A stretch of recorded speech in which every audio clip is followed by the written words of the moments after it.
Order, please. We'll now begin with the daily routine, beginning with presenting and reading of petitions. The Honourable Member for Lunenburg West. Thank you, Mr. Speaker. Mr. Speaker, I beg leave to table a petition on behalf of the residents of Lunenburg County. The operative clause is, we, the undersigned concerned citizens, demand that the Minister of Transportation and Infrastructure Renewal change the dust control policy to ensure that there will be dust control every time the roads are graded, summer, spring and fall, not just for summer grading. Consistent with the rules of the House, Mr. Speaker, I have affixed my name to that petition. The petition is tabled. We'll now move on to presenting reports of committees. Tabling reports, regulations, and other papers. The Honourable Minister of Communities, Culture and Heritage. Thank you, Mr. Speaker. Mr. Speaker, I beg leave to table a document entitled Nova Scotia's Culture Action Plan, Creativity, Community, and in both I have French and English versions as well as the plan's executive summaries in English, French, Mi'kmaq, Gaelic, Arabic, and Mandarin.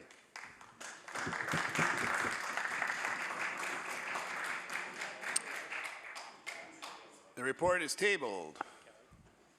Statements by ministers. The Honourable Minister of Labour. Thank you, Mr. Speaker. I would like to point out that today, Mr. Speaker, marks a very important day for a number of us in this House. It happens to be the 10th anniversary of the member for Annapolis, his taking on the leadership of this party. And I want to thank him for his service over the last 10 years. Some of us have walked that walk with him. Some of us came along later. And we always knew that it was a privilege to serve with this man as leader. We've laughed together. Sometimes we've cried together, some of us crying more than others. But what always came through, what always shone through, was this member's care for how much he cared for the less fortunate, how much he thought about that. There are so many times where I thought I had a handle on a file, and then he would say, but what about this? He would give me a new way of looking at things, and it always brought more clarity to the situation, and I want to thank him for that. And that we, as caucus members, we always knew that we could always reach out to him, that he was at the other end of the line if we needed to talk to him. He's never forgotten where he comes from. And I don't know, Mr. Speaker, what we're supposed to get someone for 10th anniversary. I can't remember if it's wood or paper or whatever. Apparently it's Scotch. But I do want to thank the Honourable Member for Annapolis for his service over the last 10 years and for the privilege of serving alongside him.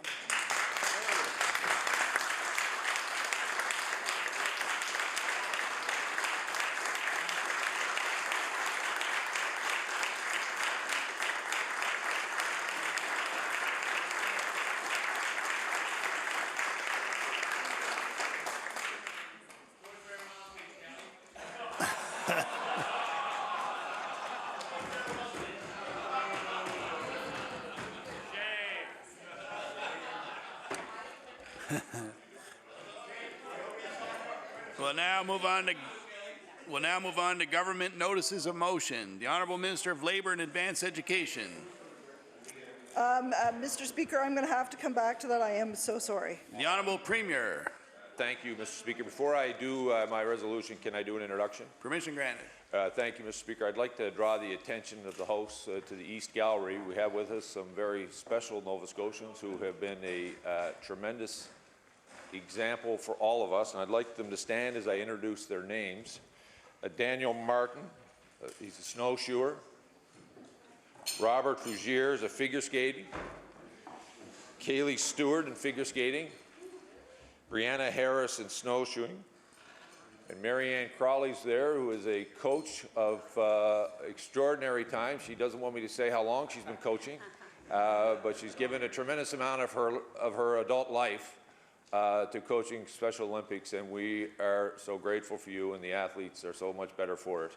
I also want to acknowledge two people who couldn't be here, which is Amy Gordon and another coach, Cyril McDonald, who couldn't join us today.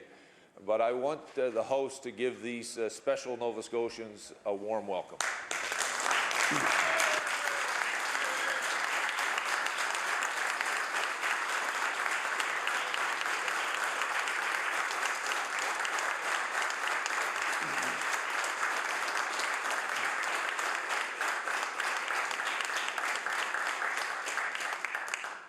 The Honourable Premier. Mr. Speaker, I give notice on a future day I shall move the adoption of the following resolution, where today we celebrate Nova Scotia Special Olympic athletes and their success at the 2017 World Games in Austria.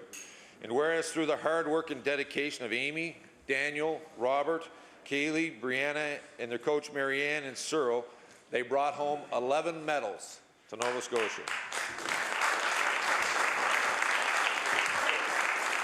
Whereas these athletes have accomplished extraordinary personal goals, setting a great example for all Nova Scotians by demonstrating the Special Olympic motto, "Let me win, but if I cannot win, let me be brave in the attempt." Therefore, be it resolved that members of the House of Assembly and all Nova Scotians join me in congratulating the athletes, their coaches, their families for an outstanding effort, for their achievement, and for the love of sport. And quite frankly, Mr. Speaker, for being great role models for all Nova Scotians. I ask for waiver and passage without debate. There has been a request for waiver. Is it agreed? It is agreed. Would all those in favour of the motion please say aye. Contrary-minded, nay. The motion is carried.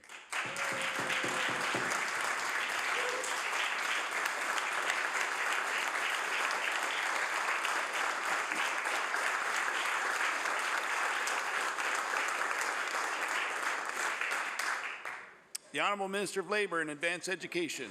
Thank you, Mr. Speaker. I hereby give notice that on a future day I shall move the adoption of the following resolution. Whereas Nova Scotians recognize the National Day of Mourning every year on April 28th, a day to pause and pay respect to those who lost their lives or were seriously injured on the job. And whereas we honour the 20 Nova Scotians who lost their lives as a result of workplace injury or illness last year, leaving heartbroken families and loved ones behind. And whereas today is a day to remember those individuals and reaffirm our shared commitment to spare other families from this heartache. Therefore, be it resolved, all members of this House stand united at today's Day of Mourning ceremony, and that we continue to raise awareness of the importance of workplace safety and commend the tremendous efforts of so many to better protect workers across the province. Mr. Speaker, I request waiver of notice and passage without debate. There has been a request for waiver. Is it agreed? It is agreed. Would all those in favour of the motion please say aye. Contrary-minded, nay. The motion is carried.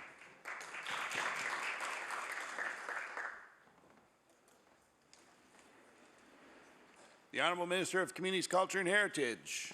Thank you, Mr. Speaker. Mr. Speaker, I hereby give notice that on a future day I shall move the adoption of the following resolution.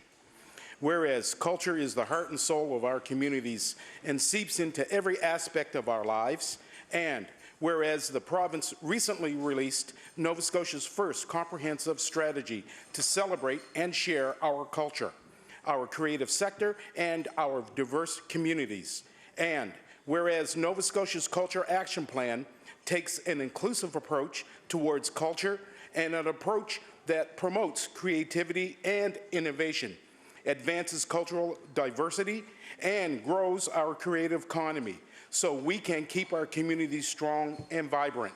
Therefore, be it resolved that every member in this House and the members and Nova Scotians across the province take the time to read Nova Scotia's Culture Action Plan, Creativity and Community, to better understand the important role culture plays in the lives of Nova Scotians and our creative economy.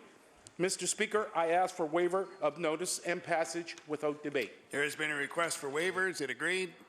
It is agreed. Would all those in favour of the motion please say aye. Contrary-minded, nay. Motion is carried. The Honourable Minister of Immigration. Thank you, Mr. Speaker. I hereby give notice that on a future day I shall move the adoption of the following resolution. And I will read it in both English and French. Whereas we have a big opportunity to welcome more French-speaking immigrants to Nova Scotia, whereas the Office of Immigration and Office of Acadian Affairs are currently working on a new joint strategy on Francophone attraction, whereas I recently had the opportunity to share some of our plans at a historic first conference of federal, provincial, and territorial ministers responsible for the Ministries of Immigration and the Canadian Francophonie in Moncton, New Brunswick. Therefore, be it resolved that all members of this legislature join me in thanking the Government of New Brunswick for hosting this historic summit and thank my colleagues from across the country for helping shape our strategy. Mr. Speaker, I ask for a waiver of notice and passage without debate.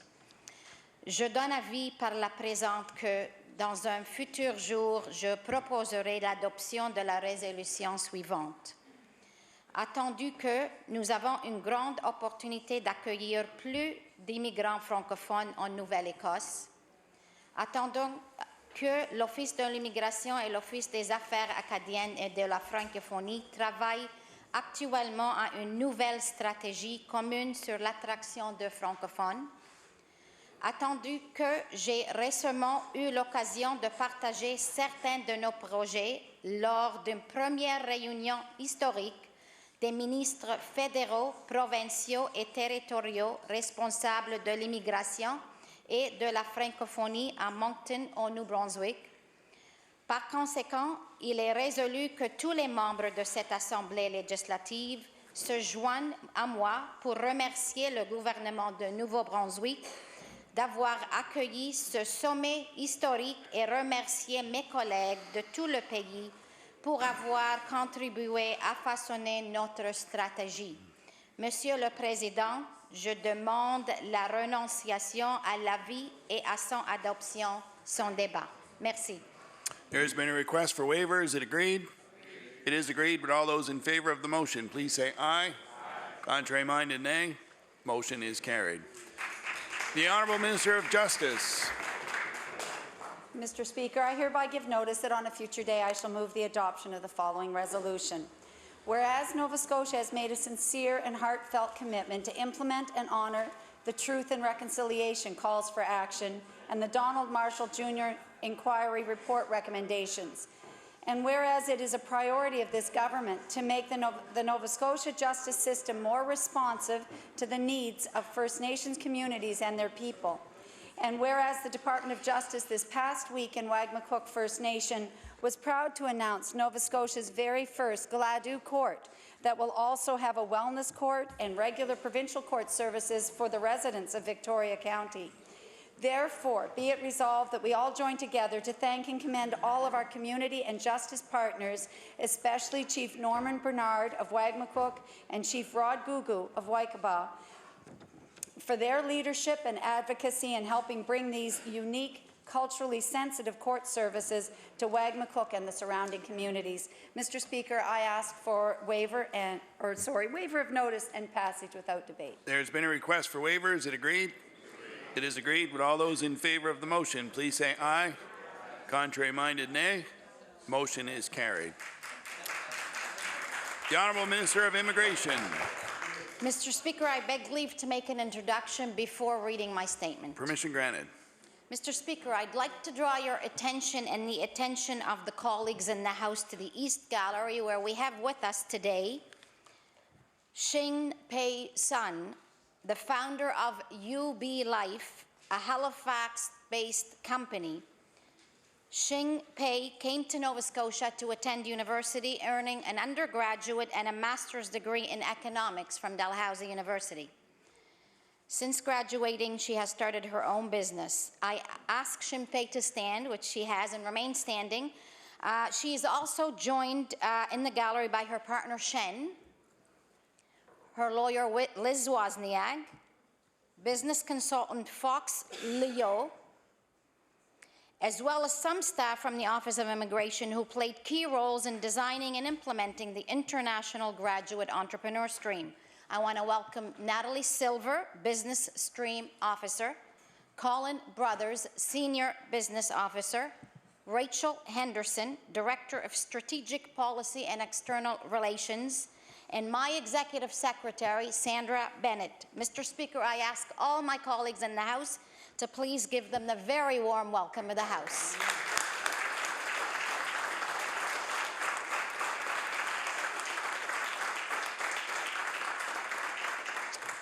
The Honourable Minister of Immigration.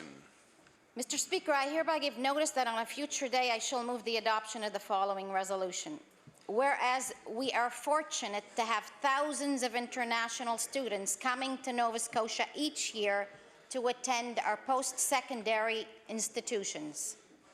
Whereas I am so proud of the work of our government and the Nova Scotia Office of Immigration in creating a number of immigration pathways, and in particular a new immigration stream in 2016 for international students with entrepreneurial spirit to stay in Nova Scotia after graduation and start businesses here.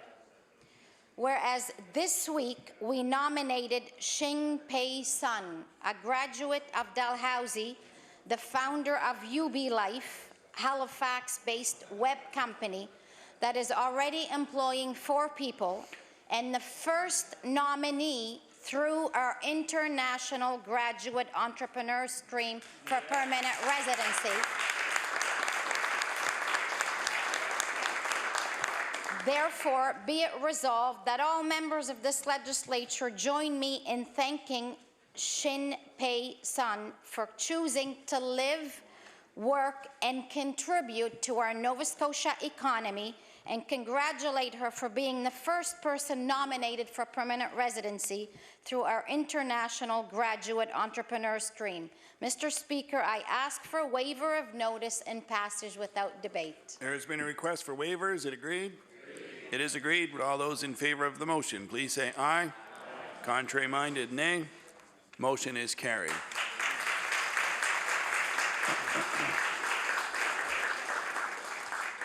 We'll now move on to introduction of bills. The Honourable Minister of Labour. Mr. Speaker, I beg leave to make an introduction before I introduce my bill. Permission granted. I would like to direct the members' attention to the East Gallery today, where we are joined by Janet Hazelton, who many in this House would know very well as the president of the Nova Scotia Nurses Union. And with her today is Tim Tokars, who is a nurse from Ontario. He was here in Nova Scotia this week speaking to the Nurses Union annual general meeting in Truro, where he was speaking about PTSD. And I want to welcome them, ask them to rise and receive the warm welcome of the House.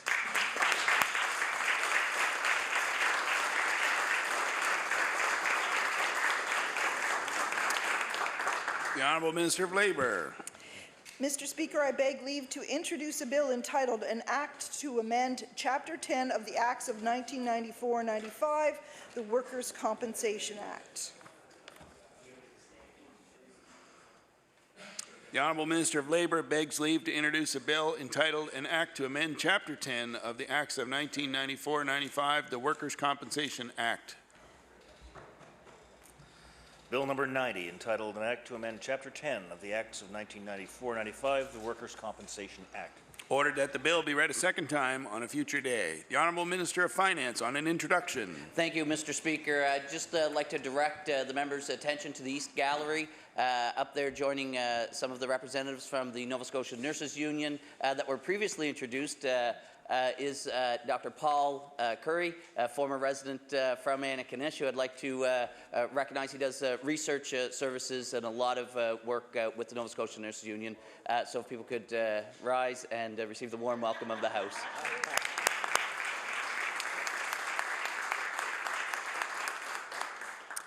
We'll now move on to notices of motion. Statements by members. The Honourable Member for Colchester, Musquedominant Valley. Thank you, Mr. Speaker. Mr. Speaker, today is a solemn occasion. It's the day of mourning. Every year we set aside this day to pay tribute to those who have died or have been injured at work. Mr. Speaker, it only takes a fraction of a second to change a life or a family forever. It is those lives and those families who are in our thoughts today. There are many employers, unions, and businesses who work very hard to reduce the number of workplace accidents in our province. And we salute them just as we salute hardworking, resilient Nova Scotians. When they leave their homes in the morning, they expect to return at the end of the day. We as legislators must do all we can to make sure that they return to their families safely. We have to minimize the number of times A fraction of a second changes the course of someone's life. So today, Nova Scotians who were injured or lost their lives on the job and their families, they're in our thoughts and they're in our prayers. We must do everything we can to ensure their lives were not lost in vain. Thank you, Mr. Speaker. The honourable member for Queens Shelburne. Mr. Speaker, in 2013, the Liberal government promised a doctor for every Nova Scotian, but there was something missing at the end of this sentence that is key to that promise, and that is when, Mr. Speaker. They could have said in 5 to 10 years, as the member from Clare Digby has suggested, but did not, Mr. Speaker. Even if they had suggested that a timeline, Mr. Speaker, I'm not sure that they could have met it by failing to recruit doctors and withholding billing numbers. The province has been headed in the wrong direction and taken the Liberal promise with it. Now, here we are on the eve of election with more Liberal promises to recruit doctors.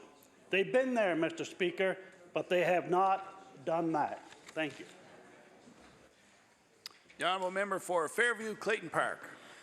Mr. Speaker, I would like to recognize Raylene Way for her outstanding service to our community. Raylene recently received the Police Officer of the Year award from the Halifax Regional Police Force for her amazing work with various community groups in the Fairview Clayton Park area. Her service is truly an inspiration to all aspiring police officers, and her work ethic and willingness to go above and beyond the call of duty should be an inspiration to us all. Mr. Speaker, I would ask that you and the members of this House join me in thanking Officer Way for her amazing service and wishing her only the best for her future endeavours. Thank you. The honourable member for Pictou East. Thank you, Mr. Speaker. Mr. Speaker, a young woman from Foxbrook Road has launched a lipstick line named after the road where she grew up. Catherine Millen knows that big things can come from small places. She believes women feel better about themselves when they look their best. Since lipstick is the quickest way to add a little color, she designed lipstick colors tailored to individual women.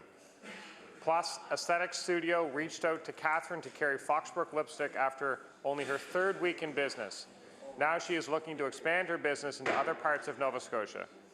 I'm thrilled that another small business in Pictou East is off to a successful beginning, and I wish Catherine all the best moving forward. Thank you, Mr. Speaker. The honourable member for Halifax Needham. Mr. Speaker, the Atlantic Journalism Awards will be handed out next Saturday in St. John's, Newfoundland. 6 of the nominations are for journalists from the local Express, who have been on strike from the Chronicle Herald for 15 months. Journalism, like our job in this House, is essential for democracy. And for that matter, collective bargaining and respect for unions is core to democracy as well. We have felt a void these past 15 months with the absence of a quality daily provincial newspaper. That absence will be felt more keenly in the election campaign that I assume is about to kick off. But what can we expect when this Premier has led by such poor example in the area of labour relations?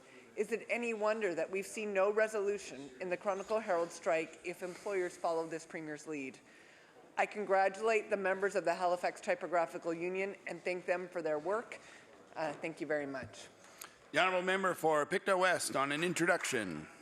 Thank you very much, Mr. Speaker. In the West Gallery, I have a constituent of mine that I would like for her to rise, Heather Morrissey, who is here today, is an advocate for bees and is a bee lover, and as well as I'd like to say that last week media deemed her road in rural Nova Scotia as the road to hell. It is a road that we can't even get trucks to go down anymore. So anyway, warm welcome to Heather. Thank you for coming. The honourable member for Lunenburg West. Thank you, Mr. Speaker. Mr. Speaker, the Gary L. Wenzel Hockey Tournament has become one of the largest rural hockey tournaments in Atlantic Canada.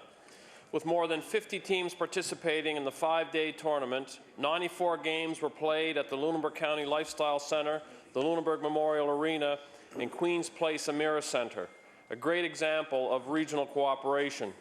3 host teams were able to earn championship banners in the Atom A, Pee Wee A, and Pee Wee A divisions.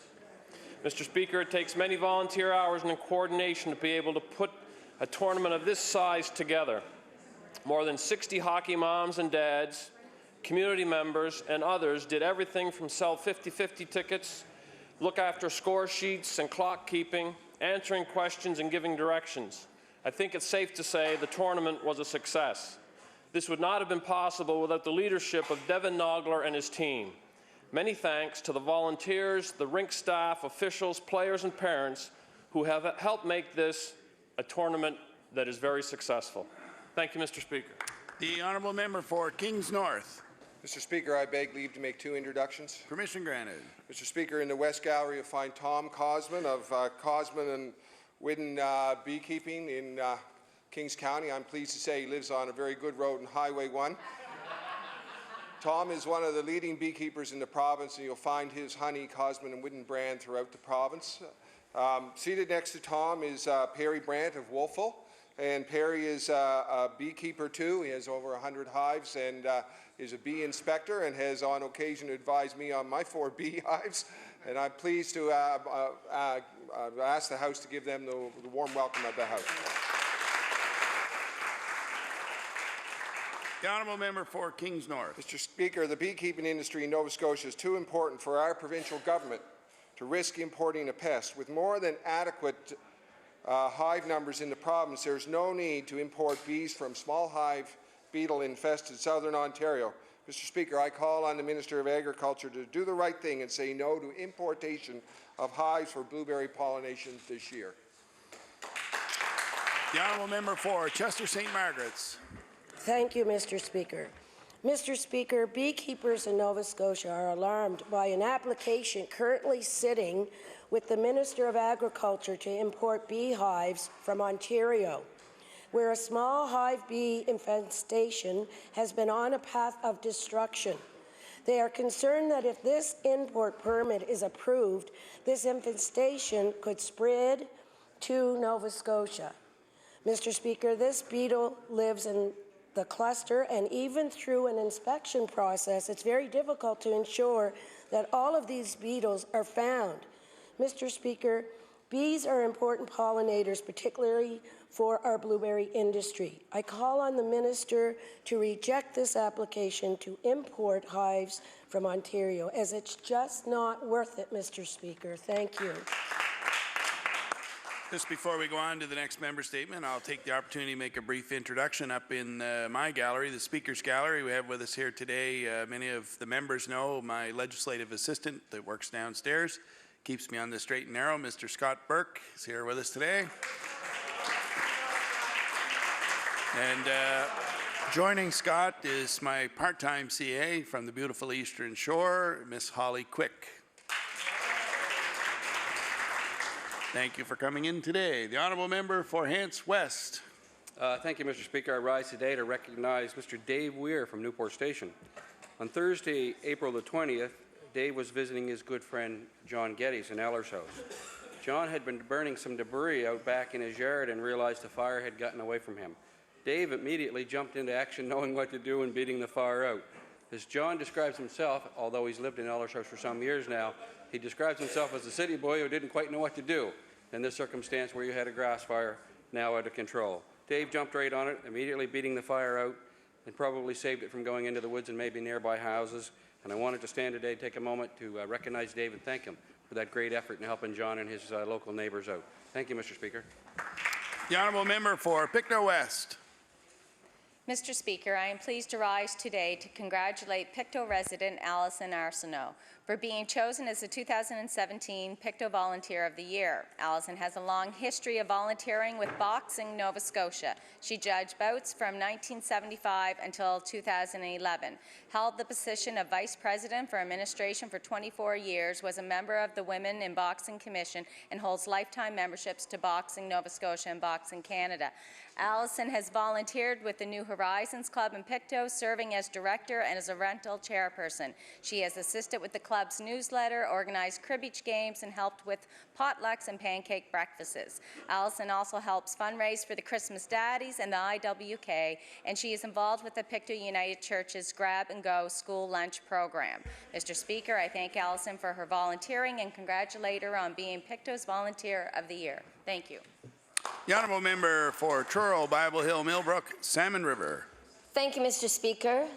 Dance is the hidden language of the soul of the body, Mr. Speaker. So said the trailblazing modern dancer, Martha Graham. This week is National Dance Week, and I want to acknowledge those in all of our communities who celebrate that hidden language. In September of this year, the Cobequid Dance Academy in Truro will be celebrating its 20th anniversary of introducing the world of dance to so many young people in Truro, Bible Hill, Millbrook, and Salmon River. Started by Margot Beijing as the Truro Dance Academy, many of its students have gone on to pursue careers in performing arts, and it has hosted master teachers from across the country, and its annual Nutcracker performance is a holiday season favorite. During this week, I want to thank all of the teachers and the dancers at the CDA for expressing that hidden language of the soul, of the body in our community. Thank you, Mr. Speaker. The honourable member for Lunenburg. Thank you, Mr. Speaker.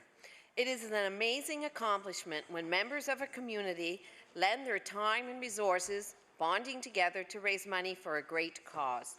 Mr. Speaker, I'd like to recognize the organizers and volunteers of the annual Berg Classic Charity Hockey Tournament in Lunenburg. This year was the 5th year of its operation, growing into 16 teams from 4 in its initial year. The tournament took place at the Lunenburg County Lifestyle Centre and was a weekend-long event, accompanied by a silent auction and a dance. This year, the charity hockey tournament event raised over $24,500, a new record high for the event. All of the proceeds raised will help 10 local recipients in need. Mr. Speaker, I would like to ask that you and the members of this House of Assembly please join me in recognizing the organizers and volunteers of the Berg Classic Charity Hockey Tournament and wishing them continued success in the years to come. Thank you, Mr. Speaker. The honourable member for Northside Westmount. Mr. Speaker, I rise today to congratulate the North Sydney Volunteer Fire Department on their new additions. 2 new vehicles, a pumper and a 3-ton vehicle to help fight grass fires, will soon be arriving along with a relatively new second-hand aerial truck. Fundraising will allow the department to upgrade its jaws of life, purchase a new generator, and in the near future obtain a new support truck. It's a pleasure to live and represent a community that supports its volunteer firefighters and gives them the tools they need to protect lives and property. A big salute goes out to Chief McIntosh and his department. Thank you, Mr. Speaker. The honourable member for Queens Shelburne. Mr. Speaker, it's often been said that the more things change, the more they stay the same. Now, while I risk showing my age here in this House, I can remember when rum and nylons were the norm around election time. Sure, times have changed, Mr. Speaker, but old habits die hard. Mr. Speaker, the spending spree of this government on the eve of election is as transparent as a pair of nylons and as hard to swallow as a shot of rum. Mr. Speaker, Liberals now have to certainly know how to grease wheels. Unfortunately, you can't do it without getting your hands dirty along the way. Thank you, Mr. Speaker. Honourable member for Glace Bay. Thank you, Mr. Speaker. The Ring 73 Boxing Club out of Glace Bay has a storied history of developing quality boxers and quality people for decades. Dozens of fighters, including my best friend, John McCarthy, have experienced national and international success under the Ring 73 banner. But perhaps more importantly, the club's coaching staff allows young athletes to channel their emotions towards something positive and build on an incredible skill.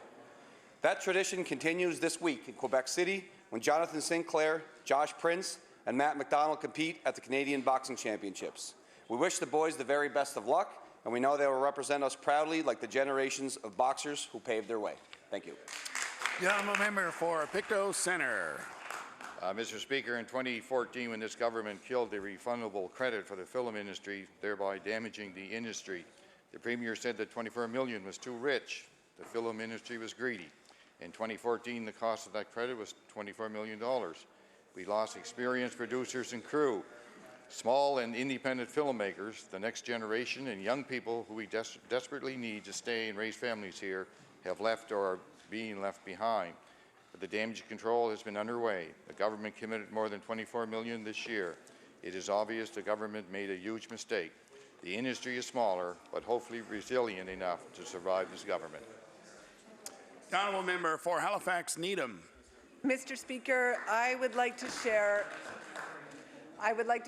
a Sterling Beliveau-ism with the members of the House who don't have the benefit of receiving his advice in our caucus meetings. There is no I in team.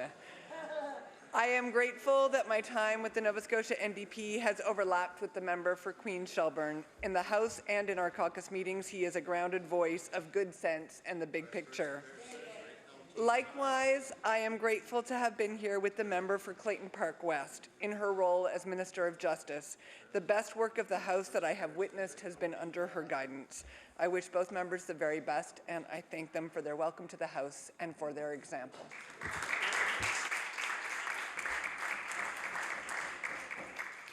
I'd like to remind the honourable member for Halifax Needham not to refer to other members by their proper name. He's still a member, still for a little while yet. A Sterling Beliveau-ism. I got you. The honourable member for Halifax Citadel, Sable Island. Thank you, Mr. Speaker. Mr. Speaker, this is an interesting place. Some people call it theatre. Yesterday, we got to witness a comedy act. Mr. Speaker, yesterday, the member from Truro Bible Hill got up and claimed the NDP balanced the budget, Mr. Speaker. I've never heard anything so comedic in my life. But, Mr. Speaker, I would like to say they did table a balanced budget, but Nova Scotians soon came to find out it was $500 million in the hole. And, Mr. Speaker, when they posed this budget to Nova Scotians that was the farthest thing from balance, I want to point out one thing. A $30 million cut to income assistance, and I will table that. The NDP government cut $30 million, 10%, to the most vulnerable people in Nova Scotia. They cut out a whole month of income assistance payments. Shame on you. Order, right please. Here. I'd like to remind the honourable member not to refer to members opposite directly with the word you. The honourable member for Argyle Barrington. Mr. Speaker, a 69-year-old sailor is lucky to be alive after being rescued from his disabled sailboat in the 50-knot wind and 30-foot seas last November. Eric Nickerson is a crew member on board the Coast Guard cutter Spray. He was instrumental in the rescue, putting his life on the line to assist the rescue. Although he doesn't consider himself a hero, he definitely went above and beyond to save this man's life. So please join me in congratulating Eric Nickerson for answering the call of duty and risking his own life to save another. The honourable member for Chester St. Margaret's. Mr. Speaker, it seems to me that this government believes that the people of this province have short memories. The Liberals spent yesterday setting off fireworks to celebrate their dedication to the creative industries. They were tripping over themselves to praise the working people they've disrespected time and time again, the same industries they've starved over the last 3.5 years. Well, Mr. Speaker, the people of this province haven't forgotten how the Liberals went to the jugular and eliminated the film tax credit, rather than supporting an industry that was thriving and punching above its weight. Nova Scotia's creative economy is now on life support. If the Premier thinks that our memories can be erased by vague promises of cultural funding, he should think again. Thank you, Mr. Speaker. The honourable member for Victoria the Lakes. Thank you, Mr. Speaker. Mr. Speaker, I rise today to congratulate Dingwall resident Daniel Murray, who recently returned from Sweden after completing the world's longest, oldest, and biggest cross-country ski race. Mr. Murray, who has been on skis since childhood and trains at home year-round, placed 881 out of 15,800 participants. Mr. Speaker, I wish to congratulate Daniel on his tremendous accomplishments and wish him continued success and the best of luck in the future. Thank you. The honourable member for Kings North. Mr. Speaker, I beg leave to make an introduction. Permission granted. Mr. Speaker, I wish to direct the attention of the House to the West Gallery, where we have Amanda Brule of Nova Solar Capital of Kentville, Nova Scotia. Nova Solar Capital is offering an RRSP-eligible CDIF, which homeowners can use to put solar panels on their own homes. Please give Amanda the warm welcome of the House. The honourable member for Kings North. Mr. Speaker, I rise today to honour a young woman from Canning. Lily Bateman is a grade 12 student at Northeast Kings Education Centre who was chosen to receive the Loran Scholarship. She will receive $100,000 over 4 years for undergraduate studies as well as mentorship and summer experiences. The Financial Post recently named the Loran Scholars Foundation a top 25 Canadian charity, #1 in education, based on evidence of good governance, financial transparency, and clear evidence of impact.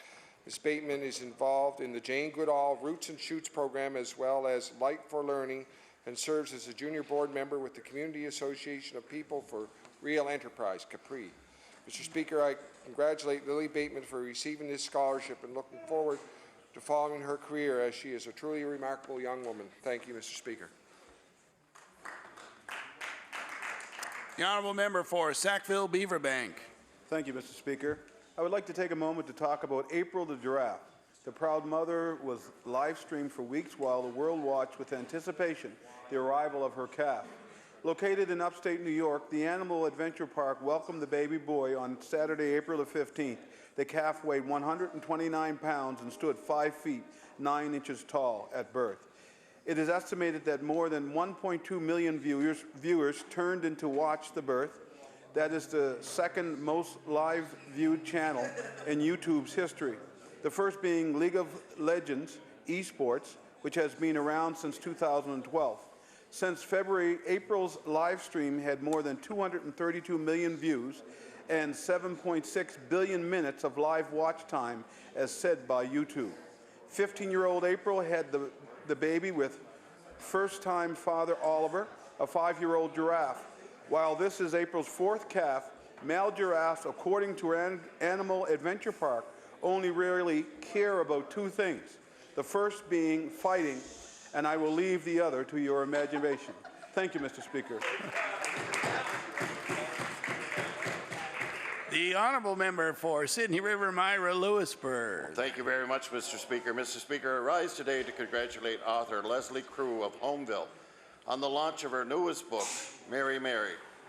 Leslie Crew is also the author of several novels, including Relative Happiness, which has been adapted into a feature film. Today, Mr. Speaker, I wish to congratulate Leslie Crew and offer her all the best, as I'm sure we will continue to hear more of her stories and we will see many more novels from Leslie. Thank you, Mr. Speaker. The honourable member for Cole Harbour Eastern Passage. Thank you, Mr. Speaker. I rise today to tell you about Shirley Lafitte. Shirley Lafitte has been nominated for the CEO Award of Excellence with Ocean View Continuing Care Centre. Shirley was nominated by her co-workers for consistently going above and beyond to ensure the comfort and contentment of the residents. Shirley cares for the residents as though they were her own family. She is always deeply and sincerely concerned about their well-being.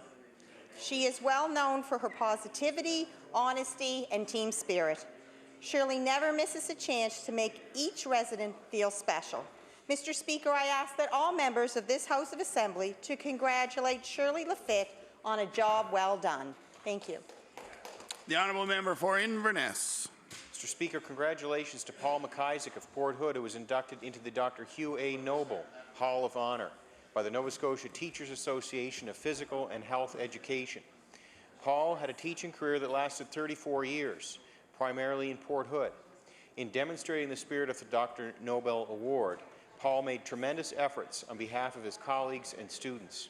Dr. Noble is considered by many to be the father of physical education in our province. He was elegant, articulate, and a charismatic leader for physical education and sport. He was a role model for many, and so Paul has been during his career. Let us congratulate Paul. Thank you.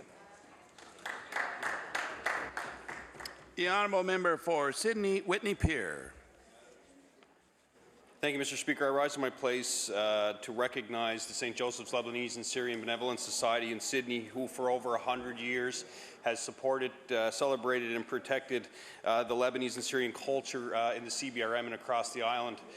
They've done tremendous work in the community supporting Syrian refugees, and their Cedars Club located in Sydney has been a community centre for many years to support organizations throughout the community.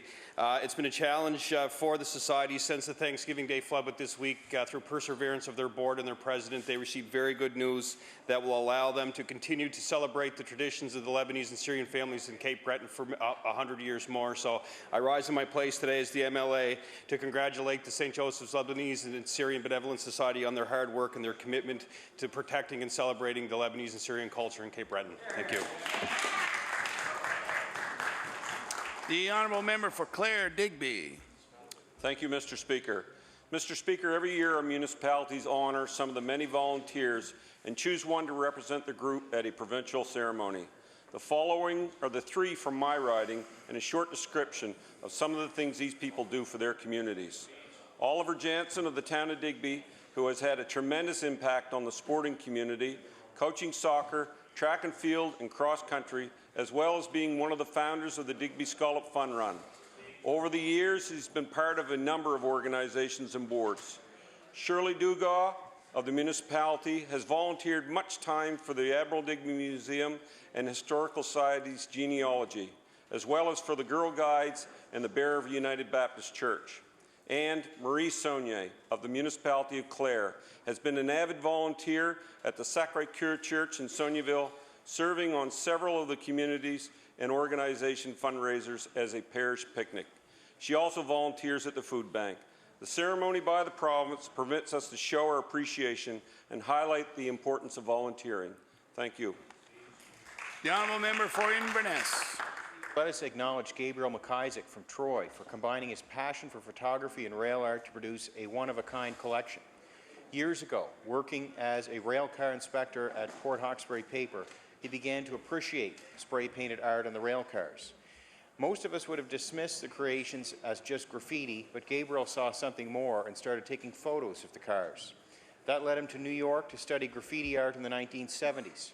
Over the years, he's taken more than 500 photographs, and his collection is currently on display in the People's Place Library in Antigonish. We look forward to seeing more of Gabriel's work. Thank you, Mr. Speaker.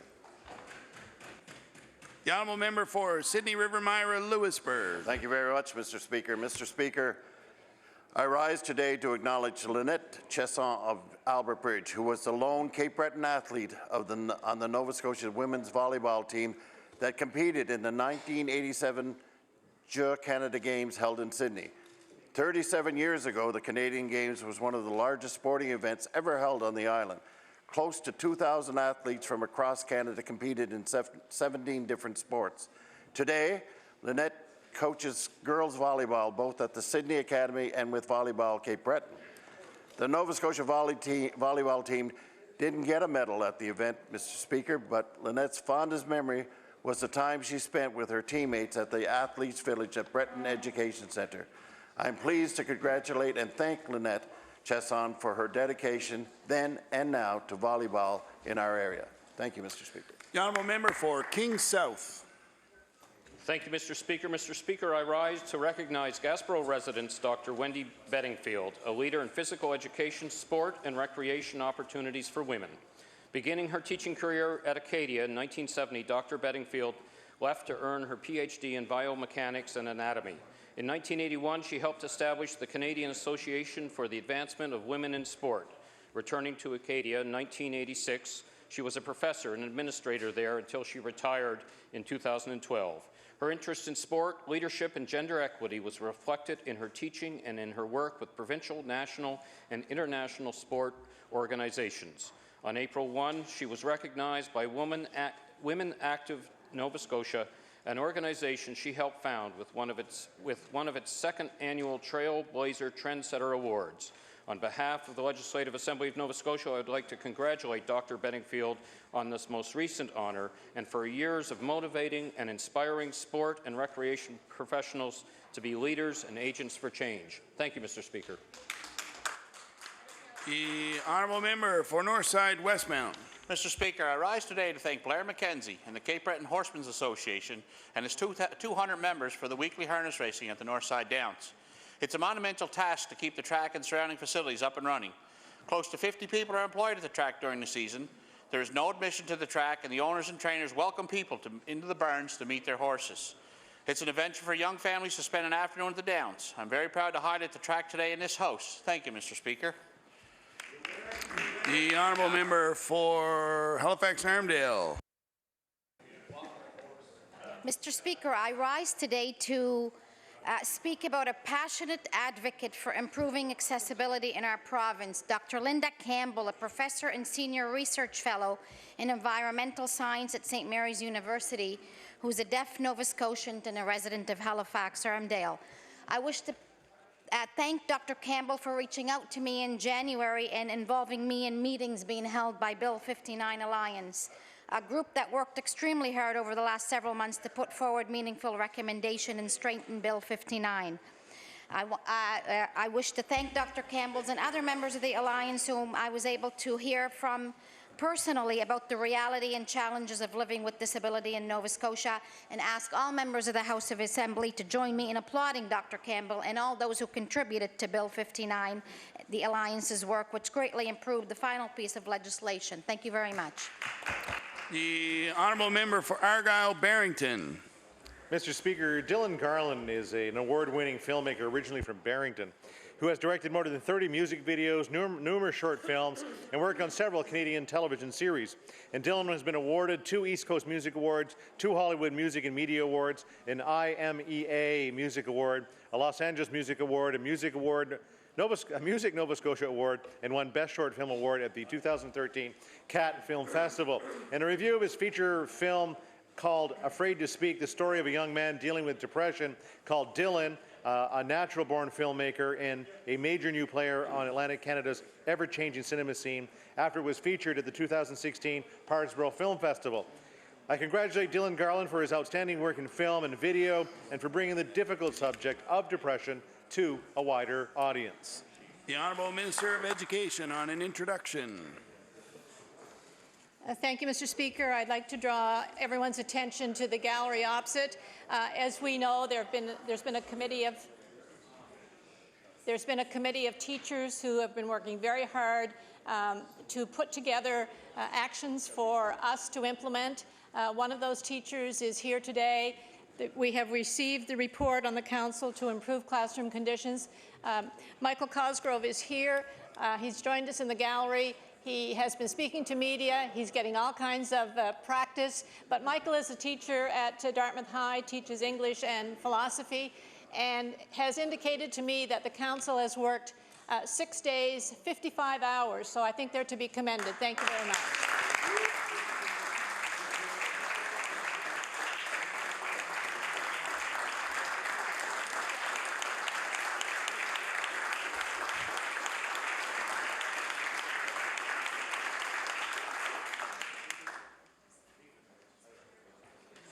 The Honourable Minister of Health. Thank you, Mr. Speaker. Just like to make a quick introduction. In the East Gallery, we have Reverend Jerry Leet with us, who comes by to acknowledge all MLAs and the work they do. And perhaps in the next couple of weeks, he can include us all in his prayers. Thank you very much. The Honourable Member for Truro, Bible Hill, Millbrook, Salmon River. Thank you, Mr. Speaker. I'd like to commend the generous and compassionate spirit demonstrated by Truro's Sam's Pizza. On Wednesday evenings, the staff at Sam's takes their wood-fire-cooked pizzas down to Truro's Homeless Outreach Society to share with our community members experiencing homelessness, taking pressure off volunteers and giving the Outreach Society a bit of a break from having to plan a menu for that night. They've been doing this for the past 3 years, Mr. Speaker. This is an exemplary of community spirit in Truro. It's a sample of why I'm so proud to represent this district, and I'd like the House to join me in recognizing the work of the entire team at both Sam's Pizza and the Truro Homeless Outreach Society. Thank you very much, Mr. Speaker. Order, please. We'll now move on to oral questions put by members to ministers. The Honourable Leader of the Official Opposition. Thank you, Mr. Speaker. My question is to the Premier. Today, the Council to Improve Classroom Conditions issued their report.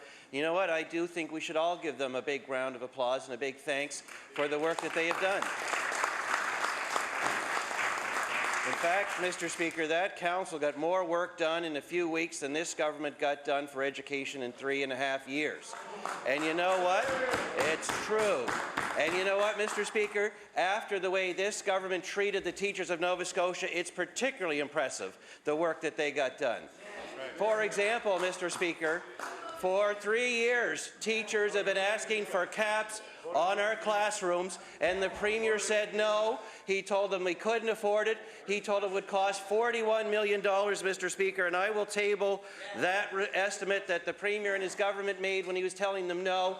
Now, in the even election, it only costs 5.9. It only costs 5.9. All of a sudden, Mr. Speaker, so I'll ask the Premier, was he overestimating the cost of class caps for 3 years, or is he underestimating it now? The Honourable Premier. Thank you, Mr. Speaker. I want to again thank those teachers who came across the province, from across the province, to work with the department to lay out improvements that we could continue to make in the classroom. I want to remind the leader of the Conservative Party that successive budgets here in this province, we've continued to put class caps. We started from P to 3, we went from 3 to 6. Very proud of the work that the classroom teachers have done over the last couple of weeks, Mr. Speaker. I also want to remind the honourable member, he's the one who said he would disband that council. We're going to continue. We're going to continue, Mr. Speaker, to invest in classrooms, and we're going to continue to invest in teachers, Mr. Speaker, because our kids deserve it. The honourable leader of the official opposition. Yes, Mr. Speaker, we would have had class caps a long time ago if we actually had a Premier and a government that had listened to teachers in the first place. But it took an election to get them to pay attention, Mr. Speaker, and that's a shame, because the students and teachers of Nova Scotia, they deserve a government with vision, not just in the last week of their mandate, but with vision all 4 years. Mr. Speaker, the Premier even went out of his way to tell teachers you can't afford class caps. It's $41 million. Now today, by magic, it's 5.9, Mr. Speaker. How can teachers and parents trust any number this Premier ever presents on education when he makes the numbers up to suit his own political needs? The Honourable Premier. Mr. Speaker, I want to thank the honourable member. And you know, Mr. Speaker, I again want to thank those teachers who came in here. And I want to tell each and every one of them that I value and respect what they've been doing in classrooms, Mr. Speaker, and I value the work that they've done with this committee, and I respect and I believe in the things that they brought forward to our government. We will continue to work with them. We will continue to make investments in classroom, no matter how negative the honourable member will come. It's one thing to be negative towards us, Mr. Speaker, in this House, but to criticize those teachers who've come in here for 15 times, David Evans, you should stand up and congratulate them. The honourable leader of the official opposition. Mr. Speaker, we've seen how much this government respects teachers. We've seen how much they respect students. They locked the students out of our classrooms last December. They told teachers they were greedy. They told teachers they were asking for too much. They told teachers they were wrong about classrooms, Mr. Speaker. Teachers know exactly how much that Premier respects them, Mr. Speaker. If he means what he says, then he should stand in his place now, and I will ask him, apologize to the teachers of Nova Scotia for calling them greedy when there was no election and suddenly giving them the legitimate things they were asking for on the eve of a vote. The Honourable Premier. Mr. Speaker, again, I want to remind the honourable member he may have missed in the number of budgets that we've introduced that each and every time we've invested in classrooms across the province, Mr. Speaker. We continue to do so, Mr. Speaker. Not a single time, Mr. Speaker, this is the first question, Mr. Speaker, that we've had on education from the honourable member. While teachers have been continuing to work across, continue to improve classrooms, I want to remind, Mr. Speaker, that I want to thank those teachers who continue to work in here, Mr. Speaker, and I want to thank all those Nova Scotians who've worked with our government over the last 4 years to put ourselves in good fiscal health. And each and every time along that journey, we invested in classrooms. And yes, Mr. Speaker, we asked all public servants that we could provide a wage increase that we believed was fair at the same time while we were investing in classrooms and health care and other services that Nova Scotians have come to expect and deserve, Mr. Speaker. It is a balanced approach. It's a different approach than the honourable member would bring forward. We're very proud of our record, and we're grateful for those teachers who've worked with us. The honourable leader in the House for the New Democratic Party. Thank you, Mr. Speaker. My question is to the Premier. Mr. Speaker, the stories emerging from the healthcare workers and patients about the state of the emergency rooms in this province is beyond troubling. I ask all MLAs in this House to picture themselves or a loved one shivering on a gurney in a hallway for hours on end with no privacy. Hallway medicine is not a solution to overcrowding our ERs. It has to stop, Mr. Speaker. It has to stop today. So I'd like to ask the Premier, how will this budget end hallway medicine in our hospitals today? The Honourable Premier. Mr. Speaker, again, thank the honourable member for the question. We continue, the Minister of Health has continued to work with healthcare providers, with the Health Authority to continue to improve infrastructure across the province. We've continued to work on a human resource plan to ensure that we have doctors, nurse practitioners, family practice nurses, all healthcare providers and communities practicing. We know there's more work to do, Mr. Speaker. The honourable member has increased emergency room capacity in Dartmouth General here on the Halifax side of the harbour, Mr. Speaker. We're going to continue to make those investments and work with communities because, as the honourable member says, Nova Scotians deserve top quality health care. The honourable leader in the House for the New Democratic Party. Thank you, Mr. Speaker. The Premier, to him, on a continuous theme, it continues to get worse. Mr. Speaker, the Premier continues to talk about strategic investments. While I know we have to make long-term investments, this Premier cannot ignore the short-term needs that are putting the health and safety of workers and patients at risk. He cannot ignore the patients lying in hallways and family rooms. He cannot strip away the dignity in this way, while at the same time standing here in this House patting himself on the back. So I'd like to ask the Premier, how can he stand here today and celebrate this budget while our hospitals are resorting to hallway medicine to deal with the overcrowding in our ERs? The Honourable Premier. Mr. Speaker, I want to thank the honourable member for the question. I want to remind him the budget, I believe, in the Health Department has increased by $75 million this budget. The last NDP budget, it was $50 million increase, Mr. Speaker. We continue to invest in health care. We continue to make sure that the infrastructure is in place. We're going to continue to make sure that we continue to go out and work with those health care providers. One of the things that has become very clear, Mr. Speaker, that the health care infrastructure was ignored for a very long time, Mr. Speaker. Particularly, it was ignored under the NDP government. They made no investment in improving that, and we're going to continue to make that investment. The Honourable Leader in the House for the New Democratic Party. The third time, Mr. Speaker, I hope the Premier gets a chance to at least try to address this question. Mr. Speaker, I doubt those lying in hospital hallways or family rooms are celebrating this budget.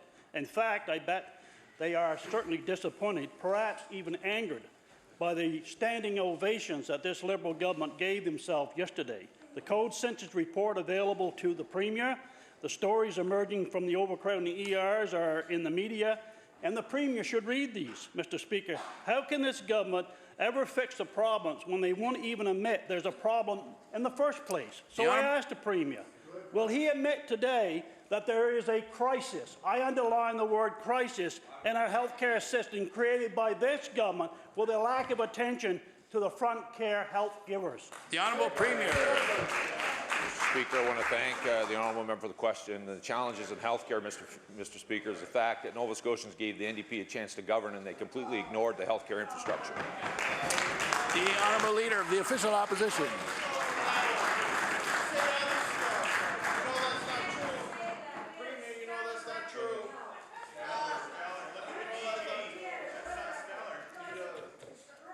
Mr. Speaker, yesterday... Order, please. The Honourable Leader of the Official Opposition. Order, please.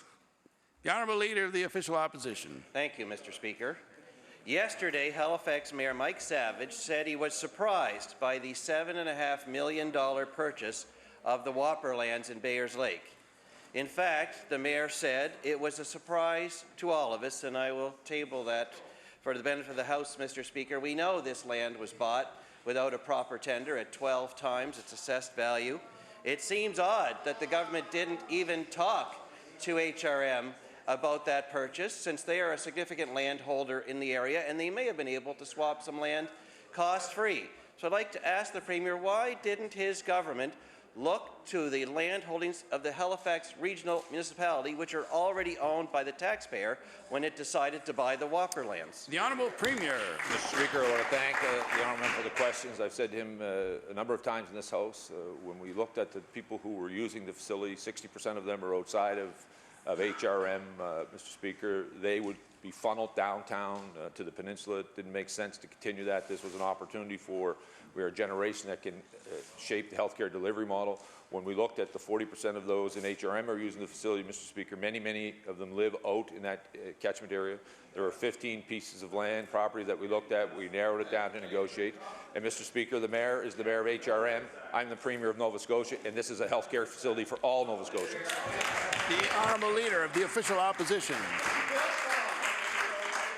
Well, Mr. Speaker. Order, please. Order, please. The Honourable Leader of the Official Opposition.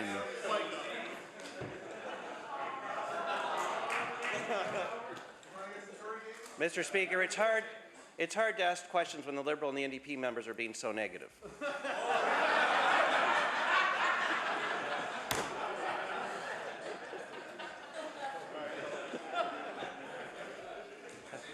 That's for those guys. That's for those guys.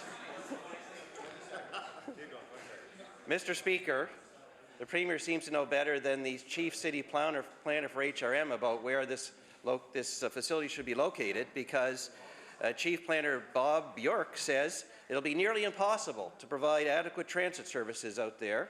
This is a direct quote. And he added that that area is already congested. But the government went ahead anyway and bought the Whopper drop lands without tender for 12 times their assessed value. Mr. Speaker, that $7.5 million is coming out of the healthcare budget. It could be used for doctors. It could be used for facilities. But instead, it's being used to buy land in an area without proper services that's already congested. The only way that this will ever be cleared up is if the government releases all the documents that were involved in this decision. So will the Premier agree, before the end of today, to release all the documents related to the Whopper drop land purchase? The Honourable Premier. Speaker, again, I want to thank the honourable member for the question. Mr. Speaker, staff at Transportation Infrastructure Renewal did an outstanding job, Mr. Speaker, of looking at traffic patterns of people. They came through, Mr. Speaker, were using that facility. They looked at 15 different sites, Mr. Speaker, narrowed it down to a few. They went into negotiations with this site. This site will be ready for construction, Mr. Speaker, when it's taken over by the province. Water, sewer, roads will be brought in, Mr. Speaker. Blasting will have taken place. This is an investment that is in the best interest of all Nova Scotians to continue to deliver health care, Mr. Speaker.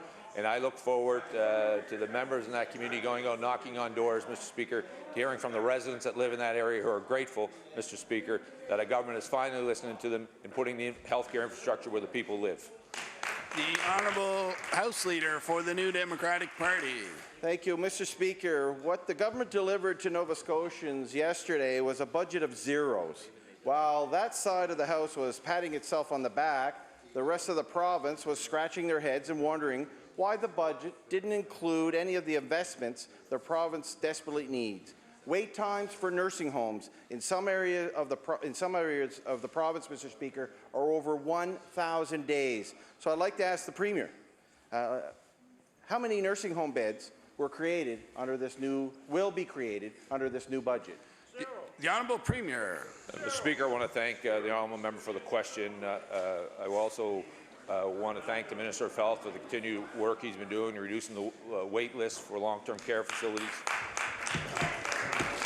I also, Mr. Speaker, I also want to thank the Nova Scotia Government Employees Union and the Nurses Union, Mr. Speaker, who worked with government to eliminate home care wait lists, Mr. Speaker, across the province, continuing to make sure that seniors get to stay home as long as possible, and it's through that level of collaboration and cooperation that we're continuing to provide people with those services.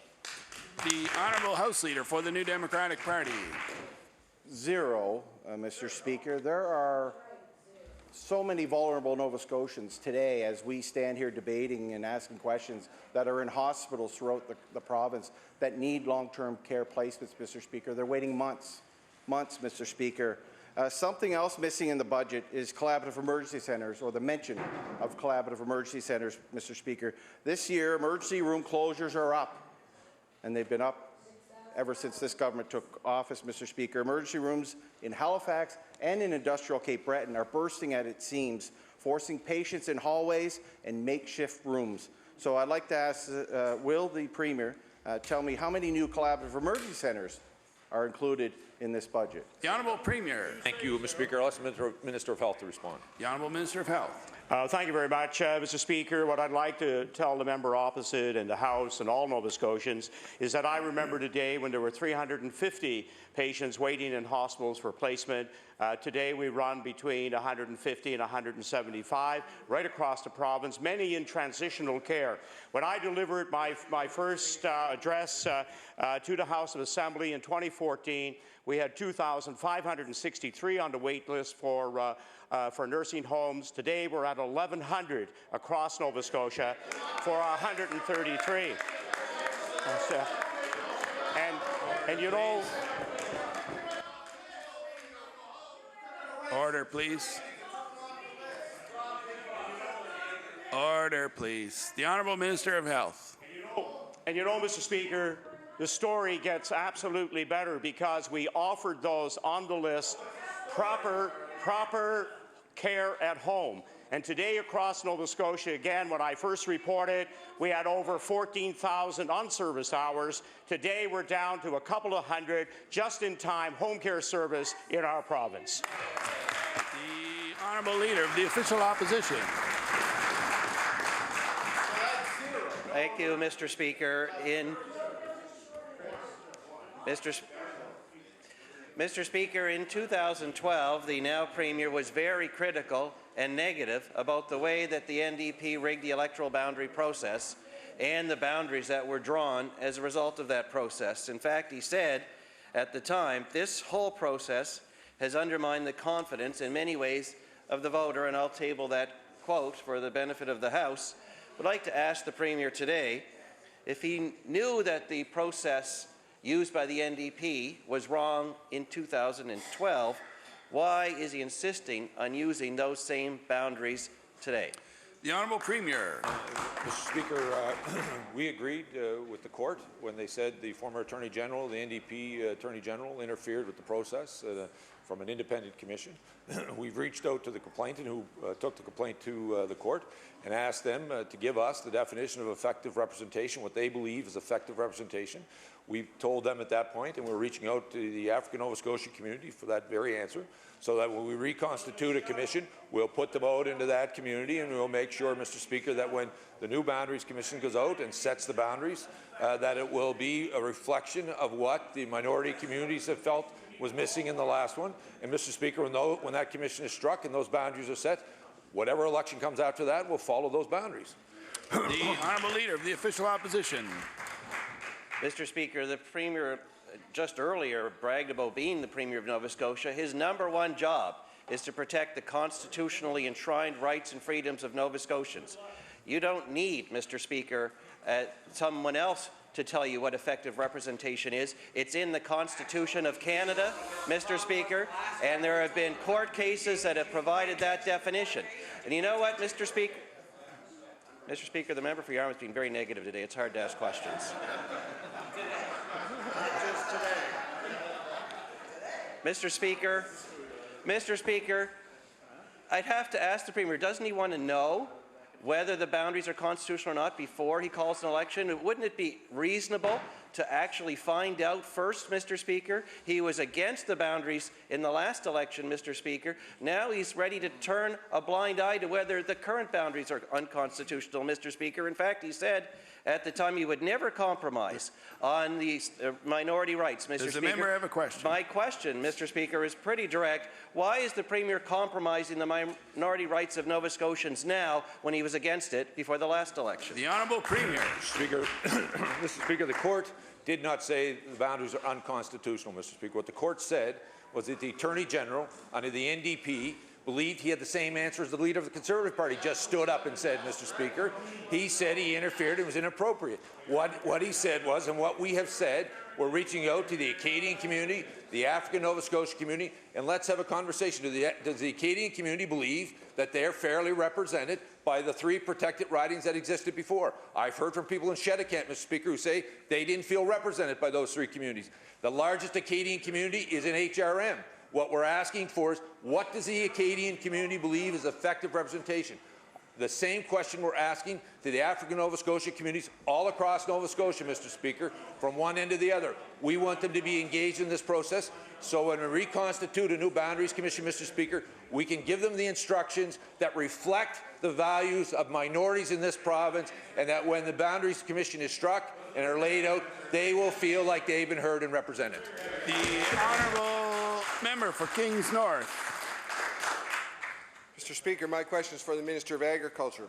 Mr. Speaker, Nova Scotia has invested more than $900,000 to increase beehive numbers, and that has been successful. There are now more than enough beehives in the province to supply the pollination needs. And in fact, there's the perennial bee line, and I will table that, which shows more than 800 hives available. And if you look at that, most of the major growers are not listed on that.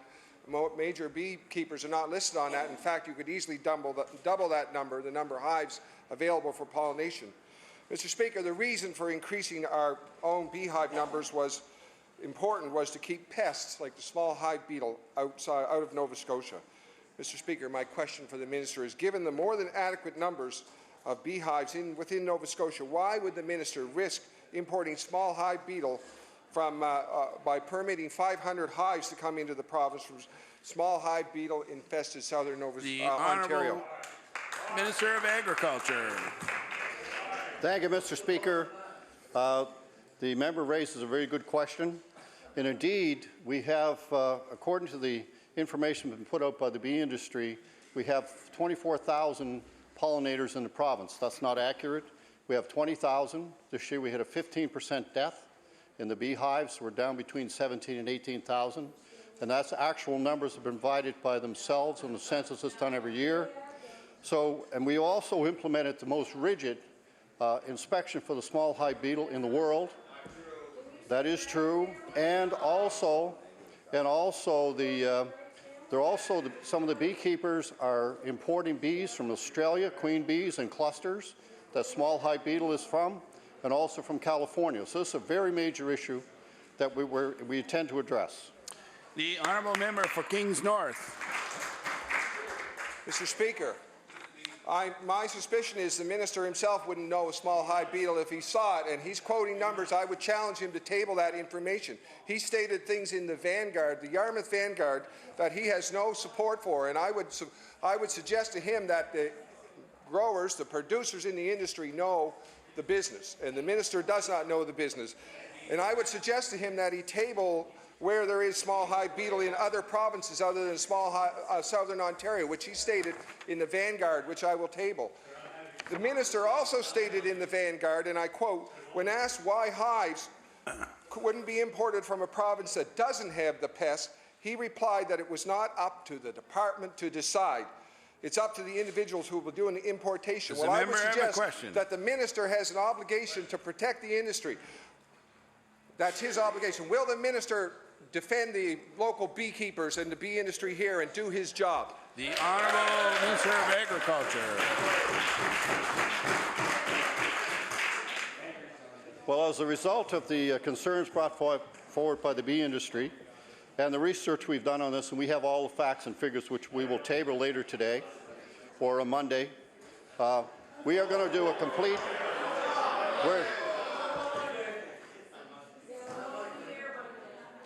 We're going to do a complete review of the program. When I came to the department, the goal was to double the number of hives in the province to get it to where you don't have to import bees.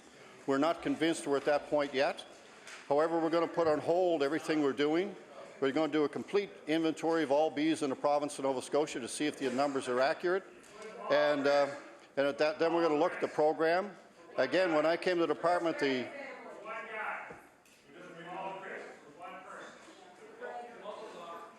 I will answer the question, Mr. Speaker, when people are prepared to listen. I'm in no rush. Order, please. The Honourable Minister of Agriculture with a couple of seconds left. When I first came to the department, the total bee pollination expansion program was $125,000. I increased it to $250,000 a year. That's a substantial investment in Nova Scotia's bee industry. All right. And now,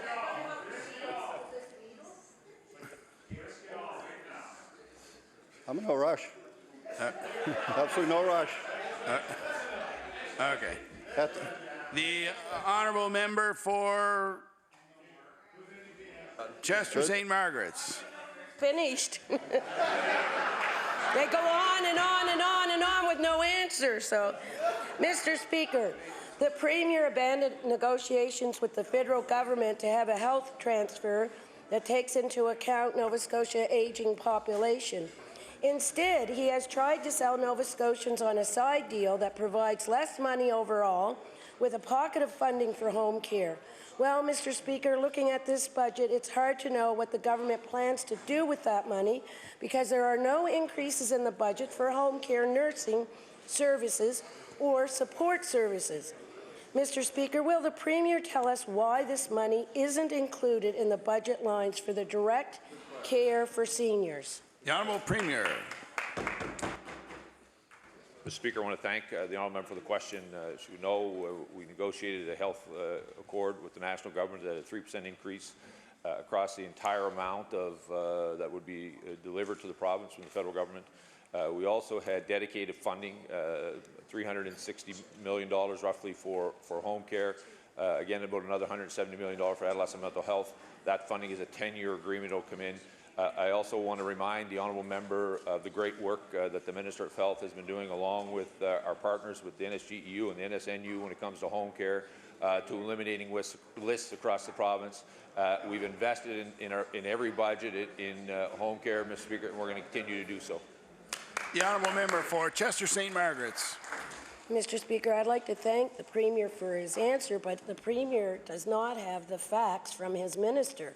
The fact is that home care supports have a long waiting list. I personally know that. Mr. Speaker, home care seems to be the Premier's answer to everything, but I don't think he tells Nova Scotians the whole truth. We still have seniors waiting for home support services. Like this government's approach to doctors and collaborative care, there's just no plan. Mr. Speaker, what is the Premier's plan for supporting seniors who urgently need home support services? It's the home support services, and maybe the Minister can explain what that is to the Premier. The Honourable Premier. Thank you, Mr. Speaker. I want to thank the honourable member for the question. I want to thank the Minister of Health. This is a very serious issue. We know, and people have told us, Mr. Speaker, they want to stay home as long as possible. That's why we've continued to make those investments in home care supports. I would encourage the honourable member to continue to work with the home care delivery agency in her community. If the Minister of Health could connect her with the right people. But I do want to thank our sister organizations that have worked with us to ensure that we are providing those supports at home. The honourable member for Dartmouth East. Thank you, Mr. Speaker. On December 23rd, the Minister of Finance and the Premier put out a press release that stated the government had reached an agreement with the federal government on health care and that it was a 10-year agreement, and it went on to provide details of that funding. Now, does the Minister still stand behind that release that an agreement was reached and was being implemented with the federal government? The Honourable Minister of Finance. Thank you, Mr. Speaker.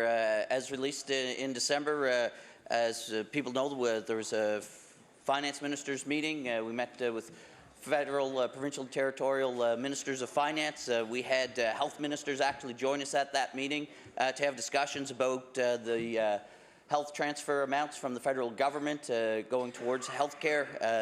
Well, where earlier in that week we failed to come to an agreement, but throughout that week back in December, Mr. Speaker, we continued our discussions with the federal government, working to get the best deal that we could get for Nova Scotia and for Nova Scotians to invest in healthcare. Mr. Speaker, the budget that I tabled yesterday demonstrates that indeed the transfers from the federal government for healthcare have increased. Thank you. The honourable member for Dartmouth East. I see, Mr. Speaker, the minister avoided answering the question whether he stands by the release, which I guess is the answer. In a scrum following a more recent Public Accounts Committee meeting, the minister's deputy was quoted as saying there was no agreement. And in the meeting he said itself, he said, quote, there usually isn't an agreement per se, but there's an understanding. And in the same testimony, he said talk of an agreement ended earlier in December, before the release came out. So why did the minister put out a press release announcing an agreement when his deputy says talk about an agreement had already stopped? And how can we have faith in any of the minister's statement, including his budget, since he has claimed there was an agreement that did not exist? The Honourable Minister of Finance. Mr. Speaker, I'd just like to highlight that an agreement coming to a common understanding, Mr. Speaker, is a relatively accepted definition there. In terms of the agreement that was reached, the agreement that was reached, Mr. Speaker, between the federal government with almost all provinces and territories, Mr. Speaker. You can go and look at the press releases, Mr. Speaker, from each and every one of them that came to agreements of the same sort and nature, and the press releases, Mr. Speaker, in each and every case follow the similar wording and description, Mr. Speaker. We have the same deal with the federal government for those transfers. We've seen increases from the federal government, particularly targeted investments in home care and mental health, Mr. Speaker. These are the shared priorities that the provincial government has with our federal partners. Thank you. The Honourable Member for Pictou Centre. Thank you, Mr. Speaker. Mr. Speaker, my question for the Minister of Education.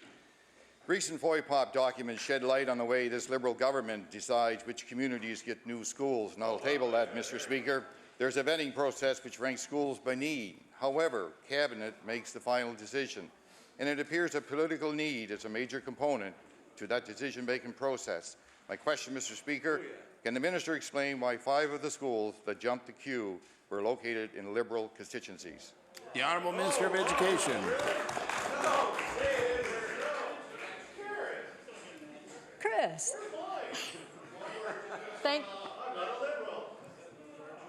You could be.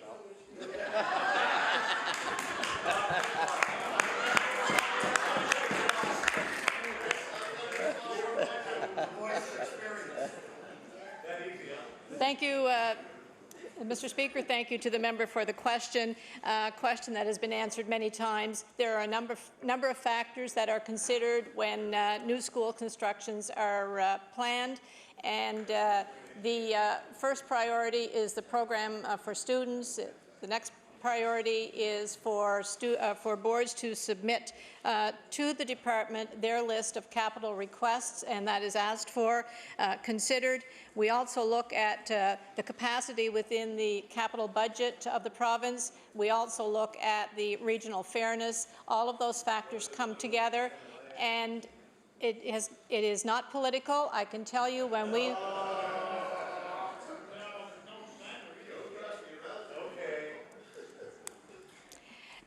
When we were elected in 2013, we accepted all of the announcements that had been made by the previous government, and we moved forward with those. Some of those were not in Liberal-held ridings. We did not consider that. We considered the communities that had been promised those schools, and we followed through on them. The Honourable Member for Pictou Centre. Mr. Speaker, when asked to explain how schools in her own riding and in the Premier's riding got approved over others that were ranked higher, the Minister has said that geography plays a role in that decision-making.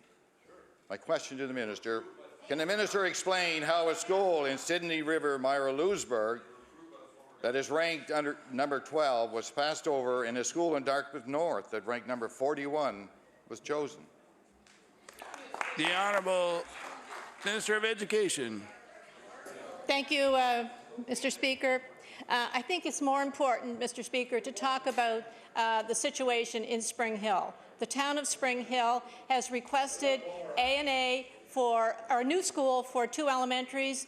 All governments, PC, NDP, and Liberal, have said, no, we will not build a new school, we will do a renovation. But you know, Mr. Speaker, not once has the member from that area ever written to me, ever talked to me, ever asked me, ever spoke to me on behalf of the good people of Spring Hill about the needs in his community. The Honourable Member for Kings North. Mr. Speaker, my question is for the Minister of Justice. Mr. Speaker, last year I tabled a bill to have mental health court available throughout the province. At the time, the minister stated a bill was not required. She could do this within existing legislation. Mr. Speaker, my question for the minister is this. If that is the case, why has this not happened yet, given the great need for mental health court throughout the province? The Honourable Minister of Justice. Thank you very much, Mr. Speaker, and I appreciate the question from the member opposite. He and I had a chance to tour the Central Correctional Facility not very long ago, and we've had discussions about mental health in Nova Scotia. Mr. Speaker, we have an extension of various courts in our province. Wellness courts is what I'm thinking of, and they encompass mental health and addictions. And they really are led by our judiciary. Each time one is undertaken, it's because we have a judge, a provincial court judge, sitting in some corner of the province who's agreed that it's a priority and has worked to change the opportunity for a different sort of court in their area. The most recent, Mr. Speaker, is an announcement that Wagmatcook will have a Gladue, which is a cultural court, as well as a wellness court, and it is the result of the judge sitting in Port Hawkesbury who has spearheaded that. Thank you. The Honourable Member for Kings North. Thank the minister for that answer. Mr. Speaker, in Kentville, the Health Authority and courts work together to realign existing services and staff to provide mental health court for very little extra cost. Could not this model be used throughout the province? That's my question for the minister. Has she looked into the Kentville model, and can it not be spread throughout the province? The Honourable Minister of Justice. Well, thank you very much, Mr. Speaker, and I agree that where the communities have come together with the cooperation or leadership from the judiciary, it has been possible. The mental health court in Dartmouth, which is our one that's actually named a mental health court, has actually been fairly expensive to do with the way it's structured. But it's having tremendously positive results, and I know it's a real advantage to so many people who have mental health and who should not really be seen in the regular court system. It requires more sensitivity. So I appreciate the comment, the suggestion from the member that more of these courts could be done with the communities coming together and putting their resources on the table. Thank you. The Honourable Member for Halifax Needham. Mr. Speaker, thousands of Nova Scotians don't make enough money to meet their basic needs. They go without food or medication or heat because their pockets are empty. In yesterday's budget address, Mr. Speaker, the Minister of Finance said putting money into the pockets of Nova Scotians who need it was his government's top priority. Mr. Speaker, since the Minister of Finance has said repeatedly that giving people more money to spend is good economic policy, I'd like to ask the Minister of Community Services why there is no increase to income assistance rates in this budget. The Honourable Minister of Community Services. Thank you, and I thank the member for the question. I have stood in this House for 3.5 years and talked about transformation. I have not talked about $2 or $4 incremental increases. I have not talked about tinkering. What I have talked about is innovative social policy change that will make a difference in the lives of people who need it the most. Mr. Speaker, yesterday's budget introduced a standardized household rate. Innovation, bold, a leader in this country so that people on income assistance will have a substantial increase and they will be able to keep more of their income when they work. That makes a difference in social policy, Mr. Speaker. That makes a difference. The Honourable Member for Halifax Needham.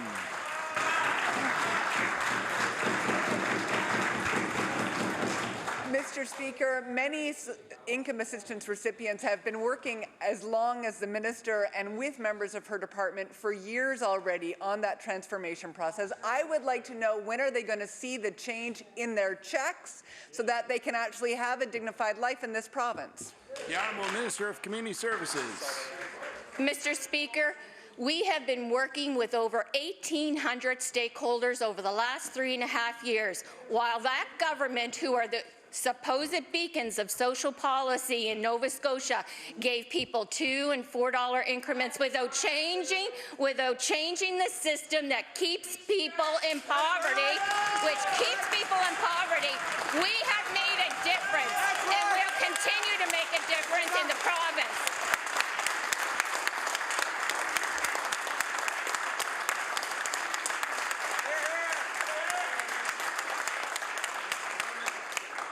Mr. Speaker, I was on this system in the 1990s, and it was the same system that we came into that government blew up waiting lists on affordable housing. So we can thank our lucky stars that party is not responsible for social policy in the province of Nova Scotia. Honourable member for Inverness. Speaker, a question for the Minister of Health. April Order, is please. Order, please. The honourable member for Inverness. Mr. Speaker, a question for the Minister of Health. Mr. Speaker, in 2013 here in Halifax, the Canadian Pediatric Society met and they made a recommendation to governments across the country. They asked that governments ensure that children are afforded equal access to basic treatment and preventative oral care, regardless of where they live or their socioeconomic status. In 2015, the Oral Health Advisory Group, however, they recommended to the Minister that this government eliminate the universal coverage of universal plan and replace it with a needs-based plan. So my question is to the Minister, will the Minister confirm that he will protect our universally accessible children's dental plan? The Honourable Minister of Health. Thank you very much, Mr. Speaker. What I can say to the member opposite is absolutely we will protect the children's plan. In fact, we need a more robust plan. The previous government went in the wrong direction, as the Dental Association of Nova Scotia gave us very specific directions.